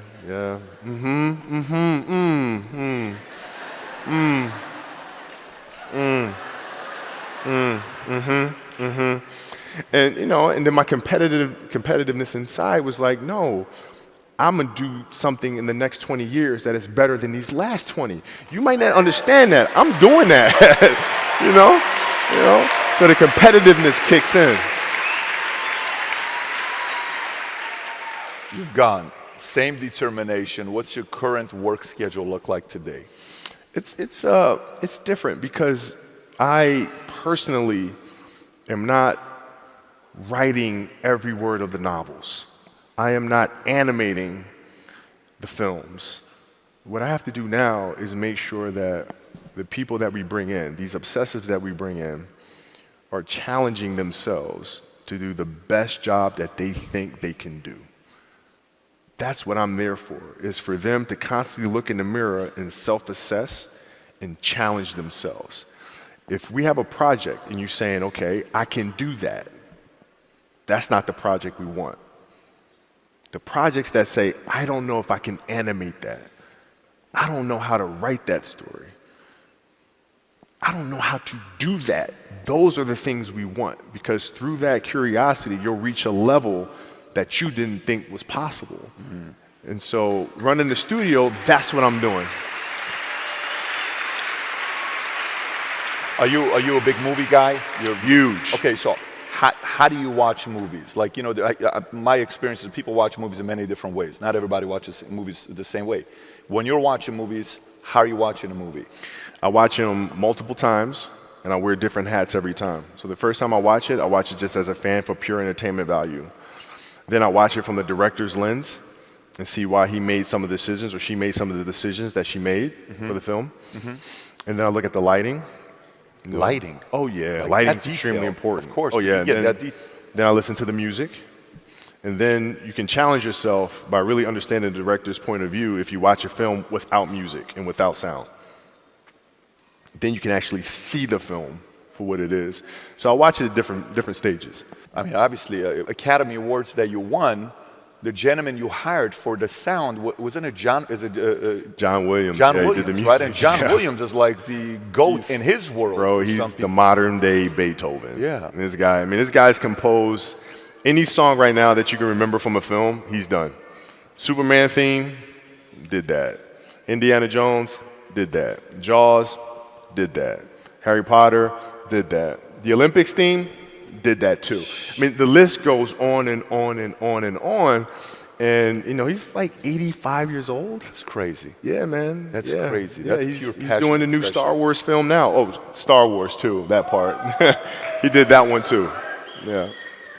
So when you say recruiting and putting your team together with your projects today, who are you recruiting? Like, you know, if you're putting a basketball team together, you need a GM, president, you know, trainers, all this stuff, assistant, good coach. What do you need right now when you put like, for example, right now, building out an animation house, right? So you got to start with the head of the snake. You got to look at the person that's better understands the type of animation that you want to create.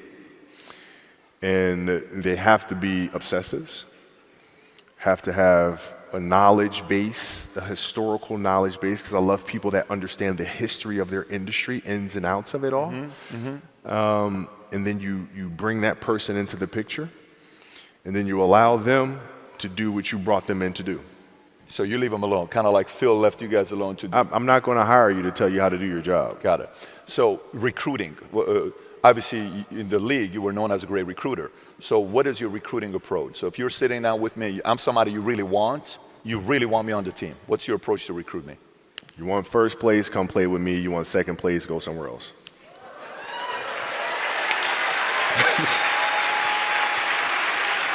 This is too much fun here.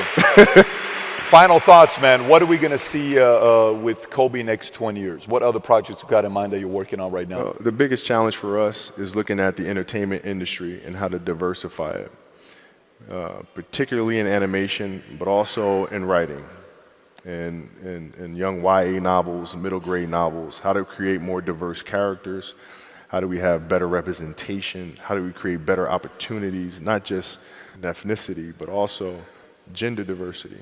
I have 4 girls, right? So my mission is to make sure women have opportunities that they haven't been afforded. That is I'm the father of 4 girls. So that is my next obsession, is how do we lead that charge from the front? How do we take an animation industry that lacks in diversity, substantially lacks in diversity? How do we take some of those old animation techniques and teach a whole new generation of animators to come in and create films that inspire the world? And we're getting after it. I think everybody knows crystal clear Kobe's going to get whatever Kobe wants. That's crystal clear, man. Brother, appreciate you for coming Thank out, you. man. Truly, this has been a blast. Make Thank some you. noise. Kobe Bryant. Thank you. I got a gift for you, man. I want to give you a gift. Hang tight. Let me give you this gift. All right. Let me give you this gift. You have it. So first one I'm going to give you is this. This is something that you represent, and we have to go get your size. And it's just saying that post-game, you are now an entrepreneur. So we're giving you a shirt that says, I'm an entrepreneur. Word. Okay, that's yours. Word. Okay. Word. And next one, Word. you said script.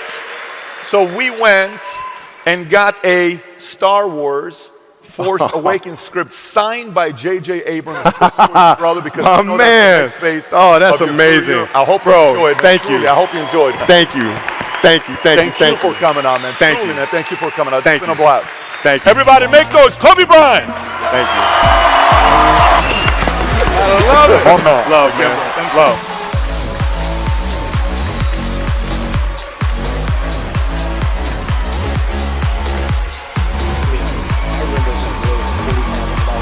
Just to get leads that I was having to pay for. And that's only been a lead in a contract, where now I'm paying you $1,700 a month, and I got 80 some leads last week alone, and I paid you $1,700. And to me, that was huge for my industry. That was one huge thing that just blew me away. Okay, folks, money is a magnifier. That's what it is. Money's a magnifier. It's an amplifier. It just makes you more of who you already were. So as an example, if you're a complete jerk and you make a lot of money, you'll become a bigger jerk. And on today's show, we're interviewing a longtime client who's a really nice, kind, decent person. He doesn't claim to be perfect, nor do I think that he's perfect, but he's a guy that I use over and over and over. I utilize his services to plant trees and do landscaping for my family, for my business, because I really enjoy him as a person. I consider him to be a friend, and it's been awesome helping him magnify and grow his business. And without any further ado, we have the founder of Outside Inc., Paul Sullins. Welcome onto the Thrivetime Show. How are you, sir? Doing good, Clay. Thank you for having me. So, Paul, I got to ask you here, and correct me if I'm wrong. I'm looking at your tracking sheet, which for anybody out there who's a client, we look at the tracking sheet. And last week you had 89 leads. So 89 people reached out to you to inquire about hiring you to do landscaping, pool maintenance, backyard work for them, outside remodeling kind of work. And then I'm looking at your tracking sheet like a year ago, and you were getting like 4 or 5 leads on a weekly basis. Can you maybe walk the listeners through what it feels like to be on the receiving end of 89 inbound leads in 1 week? It's a little scary, to be straight honest with you. It's awesome just to know that the amount of work up front that we put in is actually paying off. You see these people, you hear all these things, and you're like, hey, it's going to be there, and it's been kind of mind blowing to sit there and one of my office ladies comes in and goes, we've got 56 calls in one day right after a rainstorm. And to actually realize the work and the effort that we put in is actually coming to fruition. It's been amazing. Well, what I'm going to do is I'm going to pull up your website, and I'm going to showcase what you do so people can get a little context to know you're not a hologram. Outside Inc. Irrigation. Outside Inc. Irrigation is one of the websites. Also, folks, if you do a search on Google for Outside Inc. and the word Tulsa, you can find the website outsideinc.co. So 2 different websites there. And when you go to outsideinc.co, we look at the services you provide. It's French drainage, it's landscaping. You do monthly home maintenance. If you look at the irrigation services, you guys are doing irrigation system repair and installation. So you're not the only guy in your market who's providing irrigation systems or French drains, but you're consistently getting a lot of leads. So I want to focus on the 4 aspects of business growth. There's a lot of them we can focus on, but I want to focus on 4 today. The first is marketing. You've got to get reviews from happy customers. Every single week I harass you about this, and every week you show up with more, but these are actual customers that have actually done business with you. Can you talk about the importance, and I'll hit play, but I'll hit mute as I'm playing these. Can you talk about the importance of gathering objective video reviews from real customers each and every week? What kind of value has that made when you're even talking to prospective clients? It's made a lot of difference. I mean, a lot of the phone calls, we'll sit there and go, "Hey, we're the highest rated, most reviewed company in Tulsa. We do all these things," and they're like, "Yeah, we know. We went to your website." And we saw the clients speak about what you had doing, what you had done around their houses, and how well you communicated with them, and that's how we decided to work with you guys. So it's just, I've put on so many different client reviews and interviews on the webpage, and it's been completely different, through some of your training and seeing some of your different videos from the business shows that you put on, Clay. I've noticed that we don't have to have the best looking and the most entertained TV produced videos. It's just getting videos of real people in their backyards, in their yards, and actually talking about you as a person and the products that we've done for them and how they've enjoyed it. How often, when you meet somebody, and again, we're focused just on marketing right now, when you meet with somebody, how often does the potential buyer reference the fact that they've watched a video review or have looked at examples of video reviews on your website as a percentage? Like, how often do they reference, yeah, I've seen some of the videos, or I've seen some testimonials? Percentage wise, I would say at least 25 to maybe 50%. Yeah. I have a couple different sales guys, and I have some ladies answering the phones here. And I mean, I'm hearing it all the time. I've got an office right next to the lady answering the phone. And, she goes, "Hey, how did you hear about us?" "Well, we Googled you." And then it's like, "Oh, hey, this, this, this." And they were like, "Oh yeah, we already looked at your website and saw all the views, all the video reviews you've done." So, I mean, it's all the time. It might be more than that, but I would say in the neighborhood of 25 to 40%. And again, if you're talking about marketing, folks, we're talking about marketing. It's VISM. There's other details, but everyone needs to remember this. VISM, video reviews, images, search engine content, more reviews.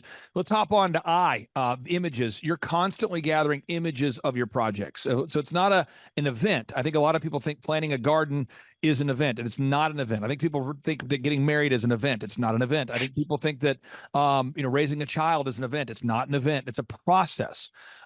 Every week you're gathering images, before and after images of projects you've done.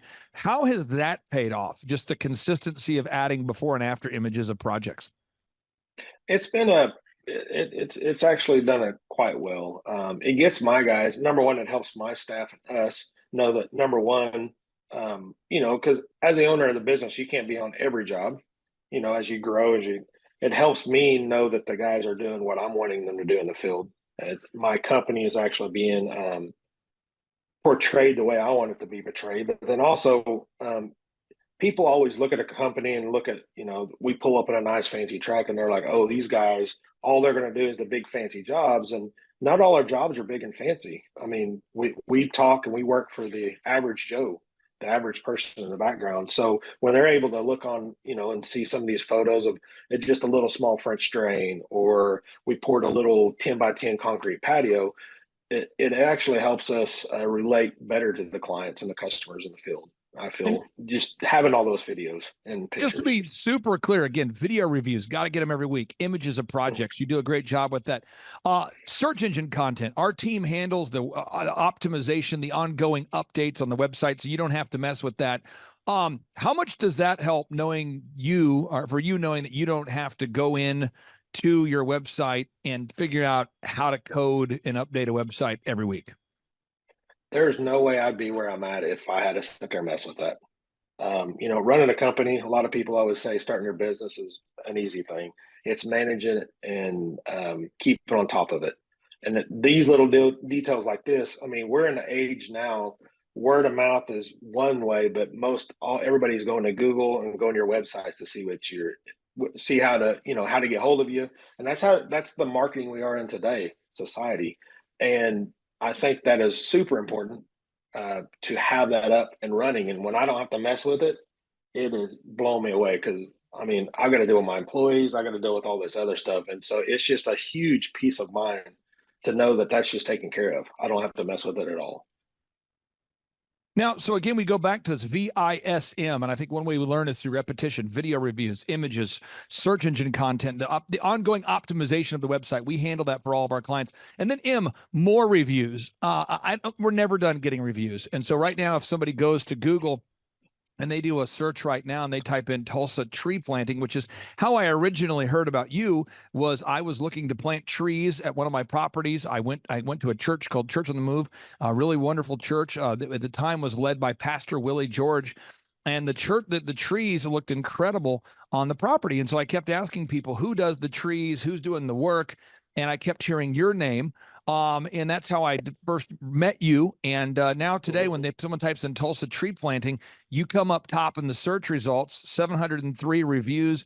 You're constantly getting video reviews, images, search engine content, more reviews. Let's talk about that for a second. How much has it helped you to have the most Google reviews, in addition to video, but the most Google reviews? It gives you validity. I really think with people, I kind of tell this to people all the time, is like how I talk to my buddies of mine that own businesses or in any kind of a service industry, and I'm like, what do people do nowadays? They go to Google, they Google. They're Googling for French drains, they're Googling for this, they're Googling where to go eat. And if to be at the top of Google gives you the opportunity to actually talk to a client and to bid it. Now, we still have to go out and sell the job to the client, but it's been very important and very helpful to be able to be at the top to be able to get that. I don't know if I quite answered your question. No, this is great. And you've got the 4 aspects of business I want to focus on today. Again, step 1, marketing and branding. We covered that. The web branding is just anything people see, the website, the print pieces, the logo, the auto wraps. We handle all that with you. We do a lot of that work behind the scenes. That's marketing and branding. The second step is sales. Sales is converting an ideal and likely lead or an ideal and likely buyer into an actual buyer. And I believe that a lot of times, and I've worked with companies in the past that helped me with my marketing when I was first starting DJConnection.com, and I would say, well, yeah, I'm getting a lot of leads, but I'm not selling anything. And they would say, we don't really help with that. We just focus on the marketing or just the branding or just, I want to get your thoughts on the sales thing. You do a very good job of tracking. I won't share your tracking numbers on today's show, but you do a very good job of tracking. This is how many leads that came in. This is how many people bought. How has that helped you measuring and tracking your sales? Number one, it helps me because as I've grown, I've got multiple salesmen that work with me. Number one, I'm able to see what my guys in the field are selling every week. And it also gives me time and to see, or not time, but gives me the capabilities of looking and seeing how our ebbs and flows are in my business. Because I'm an outdoor service company. So in the springs and the falls, it's able to see when I need to gear up for employees, when I need to gear up and get guys ready for stuff, when our downtimes are. So, over the last 2 years, I'm able to go back and look at going, hey, January and February is going to be real slow. December. So I really need to start as a business owner in October, September and October, start pushing sales and start finding different ways to be able to get more business to keep my guys going so we can book out over that time. So if I wasn't able to track my sales, my leads coming in, the jobs were sold, I wouldn't know. You get so busy in your day in, day out, you don't focus on that stuff. And, me meeting with you every week as a business coach and able to sit there and look at that stuff every week, you get trained to be able to look at that stuff and be able to see stuff ahead as you're growing your business and not looking in the rearview mirror going, man, I wished I would have kept that going, or wished I would have known about that 6 months ago, because then I would have been able to adjust then to help us now. And now I'm sitting there going, hey, I got to make money to pay bills and we got to get some jobs sold. And I'm working in the rearview mirror trying to get stuff closed that we should have been working on 3 to 4 months ago. Now, most of the clients I work with, I charge clients a flat rate of $1,700 a month plus a small percentage of growth. And the idea is hopefully I'm the cheapest employee that you have. So you look at it and you go, okay, I'm paying this guy $1,700 a month. Okay. Hopefully I'm the least expensive person on the payroll, the least expensive line item. But over time, once we produce fruit, hopefully that small percentage of the growth makes it all worth it, and so that's the idea, is to achieve that true win-win. And so the third aspect of the business coaching I wanted to cover on today's show is management. So you look at a great project like this, you got to do marketing, branding, true. Step 2, you got to do sales. But 3, you got to manage. And I think that most people who are self-employed, feel sort of isolated and annoyed. I feel like most self-employed people feel isolated and annoyed. They feel like, am I the only one seeing the level of jackassery that is often allowed in the American workplace today? And I have to work with all my wonderful clients to teach best practice management systems. And I think you do a fine job of that. That's something that you, in my opinion, is one of your strengths. You do a very good job of communicating the expectations directly to the client, and you manage those expectations. You tell the client, "Hey, Mr. Smith, hey, Miss Smith, we're going to have your pool, your pool remodel, or your pool fix, or your pool house fixed, or your outdoor siding project, your outdoor landscaping. We're going to have your retaining wall. We're going to have whatever the project is. We're going to have it done by this particular day. It's going to cost this amount of money." And you do a very good job of managing that relationship with the client and then managing those employees behind the scenes. Can you talk to us about the importance of just mastering management techniques? Well, I don't know if anybody's ever a master. Um, one of the things I've learned, and I've had clients over and over in my field sit there and go, "Man, when you said you were there, you were there. You were there every time you said you were going to be there, and you did what you said you were going to do." And that, number one, I like to be a man of my word.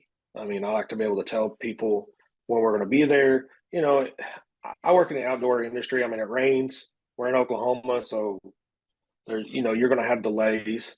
But setting those expectations with the clients, number one, helps me for to be able to go, "Hey, it's rained. I can't get it. We've been delayed because of this." And setting those expectations up front makes for a happy end product with your clients. And just going through the process, say, "Hey, right." Even when I sell the job, I'm like, "Hey, we're the highest rated, most reviewed, company in Tulsa right now, and here's the reason why." But that also comes with, we're really busy. We're not going to be able to get to you tomorrow. And the thing is, the people that can get to you tomorrow are probably not going to give you the best product. And setting those expectations with the clients up front, letting them know, "Hey, we're going to be a little behind. We're 6 weeks out, we're 8 weeks out," and letting that client know that, and then keeping them up to date. Then the client knows, "Hey, they just didn't take my deposit, or they just didn't take this and just disappeared." They know that, "Hey, we're coming down. We're there. We're still there. We're going to get it done." So I think that's one of the things that's helping really to set with your clients, and it makes it important to them at the end, because they know. I mean, some of these jobs are an investment for their backyard. It's a lot of money for them on some of these projects, and it's just like buying a house. You want to know that you're getting what you're paying for, and it's going to be there when you expect it to be there. And we could share just hundreds of video testimonials or Google reviews. I'm just showing some examples here. But again, the final area I wanted to cover on today's show, again, I'm just making sure we're recapping. Marketing and branding, that's how you generate leads. Second step is sales. You convert ideal and likely buyers into sales. 3 is management. You have to manage the expectations. And then the final step is accounting and what I would classify as merit-based pay. At the end of the day, it's not how much money you make, it's how much you keep. And I just don't think that most people think about that when they're growing a business. And that's becoming an increasingly part of our ongoing conversations, is making sure that, because you're the kind of guy that quotes a customer a price and you hold yourself accountable to not changing your bid on the client. But that doesn't mean that subcontractors or employees won't try to change the game on you and all of a sudden drive up your expenses. So can you talk about that final step of just the accounting? Because I think a lot of entrepreneurs, when they look out for them, when they reach out for a business coach or a consultant, they don't think about the accounting. But I would argue, as we continue to grow Outside Inc., the accounting aspect of your business is becoming a bigger part. I firmly agree. I just come out of a meeting talking about accounting and bills and what's coming in, fresh on my mind. And as you grow your business, one of the things, I think, as you're young, you're just trying to get jobs done. You're just trying to get whatever you can go. But as you grow, it becomes a huge part. It becomes, I think, more than what most people think it's going to be.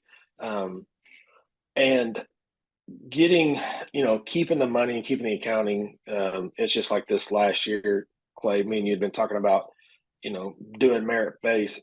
Because I think if you pay people enough where they're comfortable, they stay there. They don't want to grow. As your business grows, you want to grow. You want to give them more money. Most people want more money. I think everybody would, not frown against getting some extra money, but as a business owner, you want your salesmen, you want your guys out there in the field wanting to be able to make more money. And if you just keep them on an hourly basis, there's no growth for them to perform better and to make more money. So this last year, I've switched my sales guys to 100% commission. I used to have them up a base, and I put them over to commission. And the amount of calls of clients looking for their bids has got cut down in over half. He's selling more jobs by, I would say, 30 to 40%, maybe even more than that, since we've been tracking it. And it's made a huge thing, because the thing is, if he doesn't sell, he doesn't get paid any money. And so, especially when you find people that are eager to make more money, they're going to sell more. This is one thing I wanted to bring up, and I'll let you go here because I know you're a busy guy here. For anybody out there that doesn't know this, when I built my first company called DJConnection.com, after every event we did, I was obsessive about calling the bride after the wedding and asking them to leave us an objective review. Now, this is before Google was super relevant, so we had Wedding Wire and the Knot.com and those kind of things, or we would get video testimonials on an old school video camera we had back in the day, and we would archive them. And at a certain point, I remember I talked to a bride, and she said to me, "You have thousands of video testimonials." And I said, "Oh yeah, absolutely." And then now today, people go to thrivetimeshow.com, they click on testimonials. And I had a call I had just the other day with a wonderful man, and he was saying to me, "I was going through your testimonials and I had to stop around like page 30 because I kept looking at the testimonials. And I realized there is really no end in sight. I mean, I'm looking at this and there's like years after years after years of video testimonials." And I said, "Well, yeah, because we document that. That's a very important thing that we do." But I want to ask you this question. For anybody out there that's thinking about coming to one of our workshops or scheduling a free 13-point assessment with myself to go over how to grow their company, what would you say, or maybe what kind of impact do you think that business coaching with our program has made on your business? It's been huge. One of the things I've loved, the problem is a lot of times with business owners is I feel, especially with me, we come from, for my instance, I come from, I call it W-2 employee status, working for somebody and said, "Hey, I'm going to go out here and start my own business." Well, I didn't go to business school. Nobody's told me the next steps, what I really need to focus on. Because as you grow this business, like, what is it? You can read 1,000 books. And what's made it huge for me is to be able to come along, have you come along beside me and sit there and go, "Hey, you need to focus on this, and this is why. You need to focus on this, and this is why." Because when we get down in what I call the trenches as a business owner, you're sitting there going, "Man, if all you do is focus on that, you can never focus on what you really need to do. You can't focus on your accounting and stuff like that." And it's been amazing. It's actually, I don't know how much it's grown my company so far in the last 2 years, but the peace of mind is unreal, because I'm not looking at my numbers at the moment, but it has been huge. It's just like, I used to have to pay, I think we were paying in the neighborhood of $4,000 a month just for leads, just to get leads in now, 2 years ago. I mean, this time of the year, I remember some bills of $4,500 a month just to get leads that I was having to pay for. And that's only get a lead and a contact, to where now I'm paying you $1,700 a month, and I got 80 some leads last week alone, and I paid you $1,700. And to me, that was huge for my industry. That was one huge thing that just blew me away. And I'll say this too. You are a client that's more private about your numbers. That just goes with your personality type. I have some of my clients are a little bit more flashy. They love to talk about their gross sales and their sales. But I can say this, I was looking at year over year. So you take the month of May when we're recording this, and you look at this week last year, and last week you had 8 leads. So last year, this week you had 8 leads from what I can tell on the tracking sheet. And this week we had 89. So whatever that's worth for anybody out there. And again, we have some of our clients that like to talk about gross sales, and Paul keeps it more private, and that's totally fine. So I just encourage everybody out there, you can have a 10-fold increase in your number of leads, your amount of activity. You can do it, but you got to be a diligent doer. You can't just be a hearer of these words. You have to implement what you're learning. And Paul, I really appreciate you for making the Thrivetime Show World Headquarters look incredible. Thank you for the maintenance you provide. Thank you for the work you provide. And again, it's been awesome serving you. So again, thanks for your time today, sir. Hey, thank you, Clay. Have a great day, bud. Well, folks, on part one of today's show, hopefully we all learned how to make more money. However, on part two of today's show, I want to walk you through something you can do in the next 10 minutes. It'll take you about 10 minutes, maybe 15 minutes total. And this could save you thousands of dollars a year. And on today's show, to talk about how you, as a business owner, can save thousands and thousands of dollars a year is my trusted friend in the credit card processing space, Tyler Carson. Welcome on to the Thrivetime Show. How are you, sir? I'm doing great, Clay. Thanks for having me this morning. So, Tyler, I'm excited to have you on the show. Got to ask you, typical week when you meet with new potential customers, how much money are you able to save the typical business owner? How much money can you save the typical business owner? And how are you able to help these business owners save so much money? Sure. So on average, I would say anywhere from $3,000 to $4,000 a year. Some of them more. I mean, we had one last week. It was $1,500 a month. So obviously that customer is going to save more than $3,000 to $5,000 a year. The way that we're able to do it is our approach. We see us as, get you the lowest rate that we possibly can and have your business for many, many years and be your partner in the credit card processing world for the entire length of your business. Now, I have found that for my companies, when I reached out to you to compare rates, you came highly recommended from multiple mutual contacts. And the process was stress-free. It was easy. You worked directly with my wife to set up everything and compare rates. And it was a significant savings. Why are you able to save people so much money? Because we'd used other credit card processors, and you blew them out of the water. I mean, yeah, I guess the only thing I can say there is just, it's how IPS does it. I mean, like I said in the beginning, we see this as we want to get you the lowest rate possible, right from the beginning. So I know there's a lot of processors out there. They want to make their money quick. They want to do it in 6 months or a year or whatever, and then they're gone. Like for us, we see it as how low can we get your rates, and then let's be your partner and your processor for the entire length of your business. The other thing that we don't do is we don't have any contracts, Clay. We don't, hold your feet to the fire and make you process with us. Everything is month to month. So again, if we go to the website you guys have, your business, it's called Integrated Payment Services, Integrated Payment Services. And what I encourage everyone to do right now, we created a landing page to make it easy to get a hold of you. That's thrivetimeshow.com/credit-card, thrivetimeshow.com/credit-card, thrivetimeshow.com/credit-card. If people fill out that form to request a free quote, what happens next? Walk us through that process.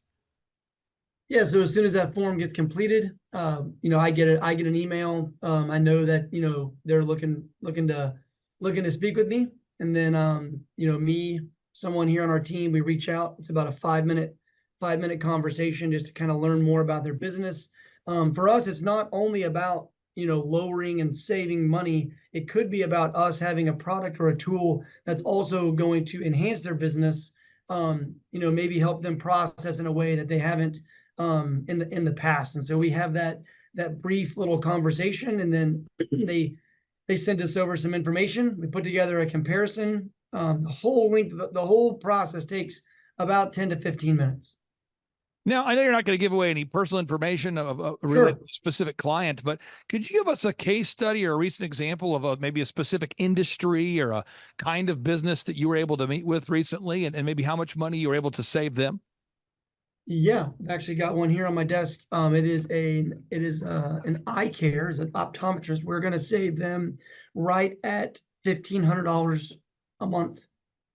The optometrist, $1,500 a month right now. Yep. And what they have to do? I mean, what all was required of them to begin saving that money?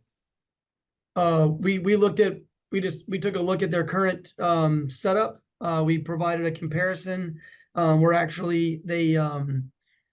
The equipment that they use, we're compatible with. So it's a matter of us just reprogramming their equipment. So there's no upfront costs. The whole process for them to complete the agreement took about 5 minutes. And the whole time for us to reprogram what they have will maybe take, 4 to 6 minutes. So for them, it was a no-brainer.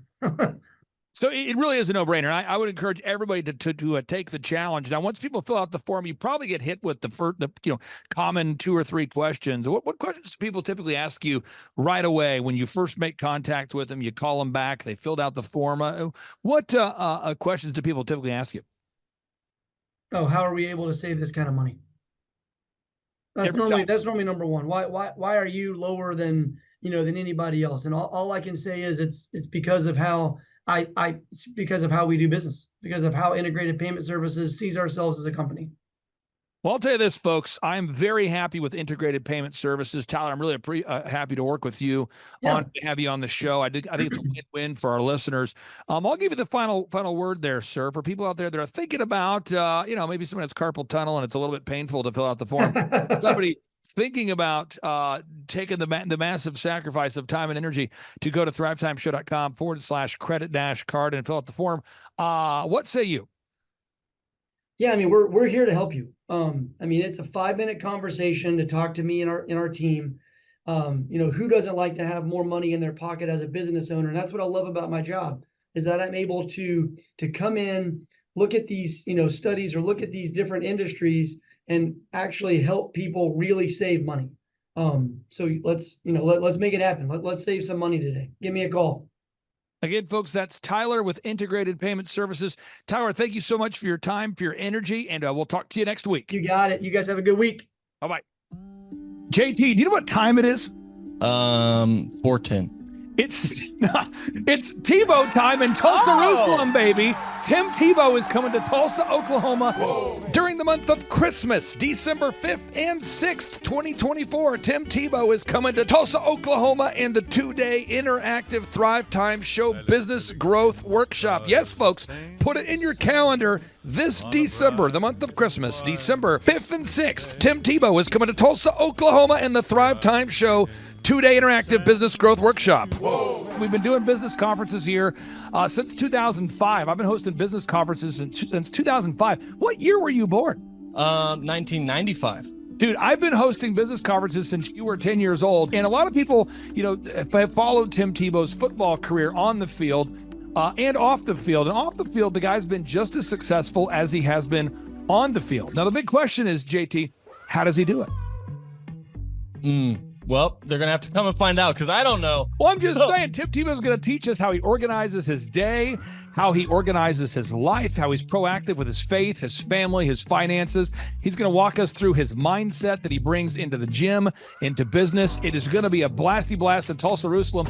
Folks, I'm telling you, if you want to learn branding, you want to learn marketing, you want to learn search engine optimization, you want to learn social media marketing, that's what we teach at the Thrivetime Show 2-day interactive workshop. If you want to learn accounting, you want to learn sales systems, you want to learn how to build a linear workflow, you want to learn how to franchise your business, that is what we teach at the 2-day interactive Thrivetime Show business workshop. Over the years, we've had the opportunity to feature Michael Levine, the PR consultant of choice for Nike, for Prince, for Michael Jackson. We've had the top PR consultant in the history of the planet has spoken at the Thrivetime Show workshops. We've had Jill Donovan, the founder of RusticCuff.com, a company that creates apparel worn by celebrities all throughout the world.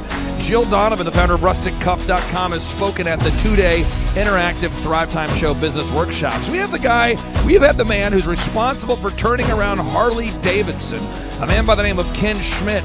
He has spoken at the Thrivetime Show 2-day interactive business workshops. Folks, I'm telling you, these events are going to teach you what you need to know to start and grow a successful business. And the way we price the events, the way we do these events, is you can pay $250 for a ticket or whatever price that you can afford. What? Yes, we've designed these events to be affordable for you, and we want to see you live and in person at the 2-day interactive December 5th and 6th Thrivetime Show Business Workshop. Everything that you need to succeed will be taught at the 2-day interactive Thrivetime Show Business Workshop, December 5th and 6th in Tulsa, Oklahoma. And the way we do these events is we teach for 30 minutes, and then we open it up for a question and answer session so that wonderful people like you can have your questions answered. Yes, we teach for 30 minutes, and then we open it up for a 15-minute question and answer session. It's interactive. It's 2 days. It's in Tulsa, Oklahoma. We've been doing these events since 2005, and I'm telling you, folks, it's going to blow your mind. Yes, ladies and gentlemen, the Thrivetime Show 2-day interactive business workshop is America's highest rated and most reviewed business workshop.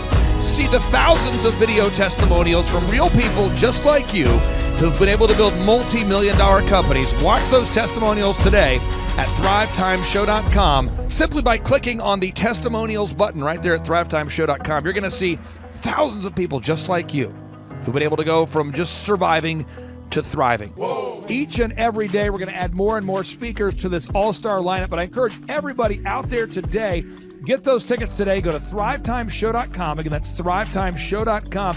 And some people might be saying, well, how do I do it? What do I do? How does it work? You just go to thrivetimeshow.com. Let's go there now. We're feeling the flow. We're going to thrivetimeshow.com. Again, you just go to thrivetimeshow.com. You click on the business conferences button, and you click on the request tickets button right there. The way I do our conferences is we tell people it's $250 to get a ticket. Yep. Or whatever price that you can afford. And the reason why I do that is I grew up without money. JT, you're in the process of building a super successful company. Did you start out with $1 million in the bank account? No, I did not. Nope, did not get any loans, nothing like that. Did not get an inheritance from parents or anything like that. I had to work for it, and I'm super grateful. I came to a business conference. That's actually how I met you, met Peter Taunton. I met all these people. So if you're out there today and you want to come to our workshop, again, you just got to go to thrivetimeshow.com. You might say, well, who's speaking? We already covered that. You might say, where's it going to be? It's going to be in Tulsa, Jerusalem, Oklahoma. And so it says Tulsa, Jerusalem. I'm really trying to rebrand Tulsa as Tulsa, Jerusalem, sort of like the Jerusalem of America. But if you type in Thrivetime Show and Jinx, you can get a sneak peek or a look at our office facility. This is what it looks like. This is where you're headed. It's going to be a blasty blast. You can look inside, see the facility. We're going to have hundreds of entrepreneurs here. It is going to be packed. Now, for this particular event, folks, the seating is always limited because my facility isn't a limitless convention center. You're coming to my actual home office, and so it's going to be packed. Who? You're going to come. Who? You? I'm talking to you. You can just get your tickets right now at thrivetimeshow.com. And again, you can name your price. We tell people it's $250 or whatever price you can afford. And we do have some select VIP tickets, which gives you an access to meet some of the speakers and those sorts of things. And those tickets are $500. It's a 2-day interactive business workshop, over 20 hours of business training. We're going to give you a copy of my newest book, The Millionaire's Guide to Becoming Sustainably Rich. You're going to leave with a workbook. You're going to leave with everything you need to know to start and grow a super successful company. It's practical, it's actionable, and it's Tebow time right here in Tulsa, Jerusalem. Get those tickets today at thrivetimeshow.com. Again, that's thrivetimeshow.com. Hello, I'm Michael Levine, and I'm talking to you right now from the center of Hollywood, California, where I have represented over the last 35 years 58 Academy Award winners, 34 Grammy Award winners, 43 New York Times bestsellers. I've represented a lot of major stars, and I've worked with a lot of major companies. And I think I've learned a few things about what makes them work and what makes them not work. Now, why would a man living in Hollywood, California, in the beautiful sunny weather of LA, come to Tulsa? Because last year I did it, and it was damn exciting. Clay Clark has put together an exceptional presentation, really life-changing, and I'm looking forward to seeing you then. I'm Michael Levine. I'll see you in Tulsa. Thrivetime Show 2-day interactive business workshops are the world's highest rated and most reviewed business workshops because we teach you what you need to know to grow. You can learn the proven 13-point business systems that Dr. Zellner and I have used over and over to start and grow successful companies. I mean, we get into the specific steps on what you need to do to optimize your website. We're going to teach you how to fix your conversion rate. We're going to teach you how to do a social media marketing campaign that works. How do you raise capital? How do you get a small business loan? We teach you everything you need to know here during a 2-day, 15-hour workshop. It's all here for you.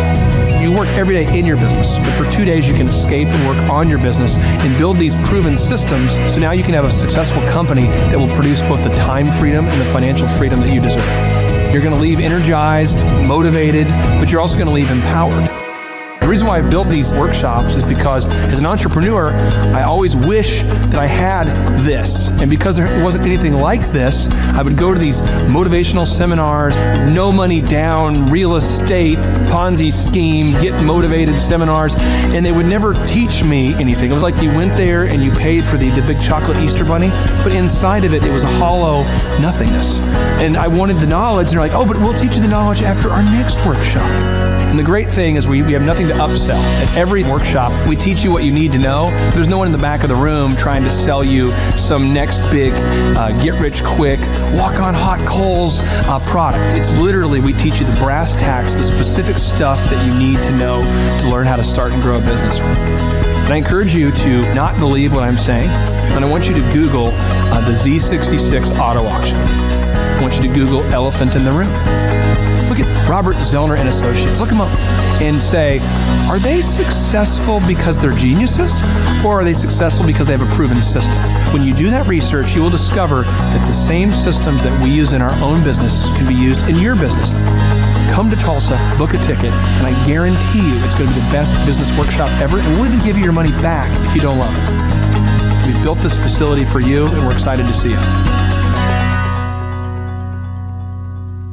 And now you may be thinking, what does it actually cost to attend an in-person 2-day interactive Thrivetime Show business workshop? Well, good news. The tickets are $250 or whatever price that you can afford. What? Yes, they're $250 or whatever price you can afford. I grew up without money, and I know what it's like to live without money. So if you're out there today and you want to attend our in-person 2-day interactive business workshop, all you got to do is go to thrivetimeshow.com to request those tickets. And if you can't afford $250, we have scholarship pricing available to make it affordable for you. I learned at the Academy in Kings Point in New York. Acta non verba. Watch what a person does, not what they say. Whoa. Good morning, good morning, good morning. Robert Kiyosaki, the Rich Dad Radio Show. Today I'm broadcasting from Phoenix, Arizona, not Scottsdale, Arizona. They're close, but they're completely different worlds. And we have a special guest today. Definition of intelligence is if you agree with me, you're intelligent. And so this gentleman is very intelligent. I've done this show before also, but very seldom do you find somebody who lines up on all counts. And it's a Mr. Clay Clark. He's a friend of a good friend, Eric Trump. But we're also talking about money, bricks, and how screwed up the world can get in a few and a half hour. So Clay Clark is a very intelligent man, and there's so many ways we could take this thing. But I thought, since you and Eric are close, Trump, what were you saying about what Trump can't, what Donald, who's my age, and I can say or cannot say? First of all, I have to honor you, sir. I want to show you what I did to one of your books here. There's a guy by the name of Jeremy Thorne, who was my boss at the time. I was 19 years old, working at Faith Highway. I had a job at Applebee's, Target, and DirecTV. And he said, have you read this book, Rich Dad, Poor Dad? And I said, no. And my father, may he rest in peace, he didn't know these financial principles. So I started reading all of your books and really devouring your books. And I went from being an employee to self-employed to the business owner to the investor. And I owe a lot of that to you. And I just wanted to take a moment to tell you thank you so much for allowing me to achieve success. And then I'll tell you all about Eric Trump. But I just want to tell you thank you, sir, for changing my life. But not only that, Clay, thank you, but you become an influencer. More than anything else, you've evolved into an influencer where your word has more and more power. So that's why I congratulate you on becoming. Because as you know, there's a lot of fake influencers out there, too, or bad influencers. Yeah. So anyway, I'm glad you and I agree so much. And thanks for reading my books. Yeah. That's the greatest thrill for me today. Not a thrill, but recognition is when people, young men especially, come up and say, I read your book, changed my life. I'm doing this, I'm doing this, I'm doing this. I learned at the Academy in Kings Point in New York. Acta non verba. Watch what a person does, not what they say. Whoa.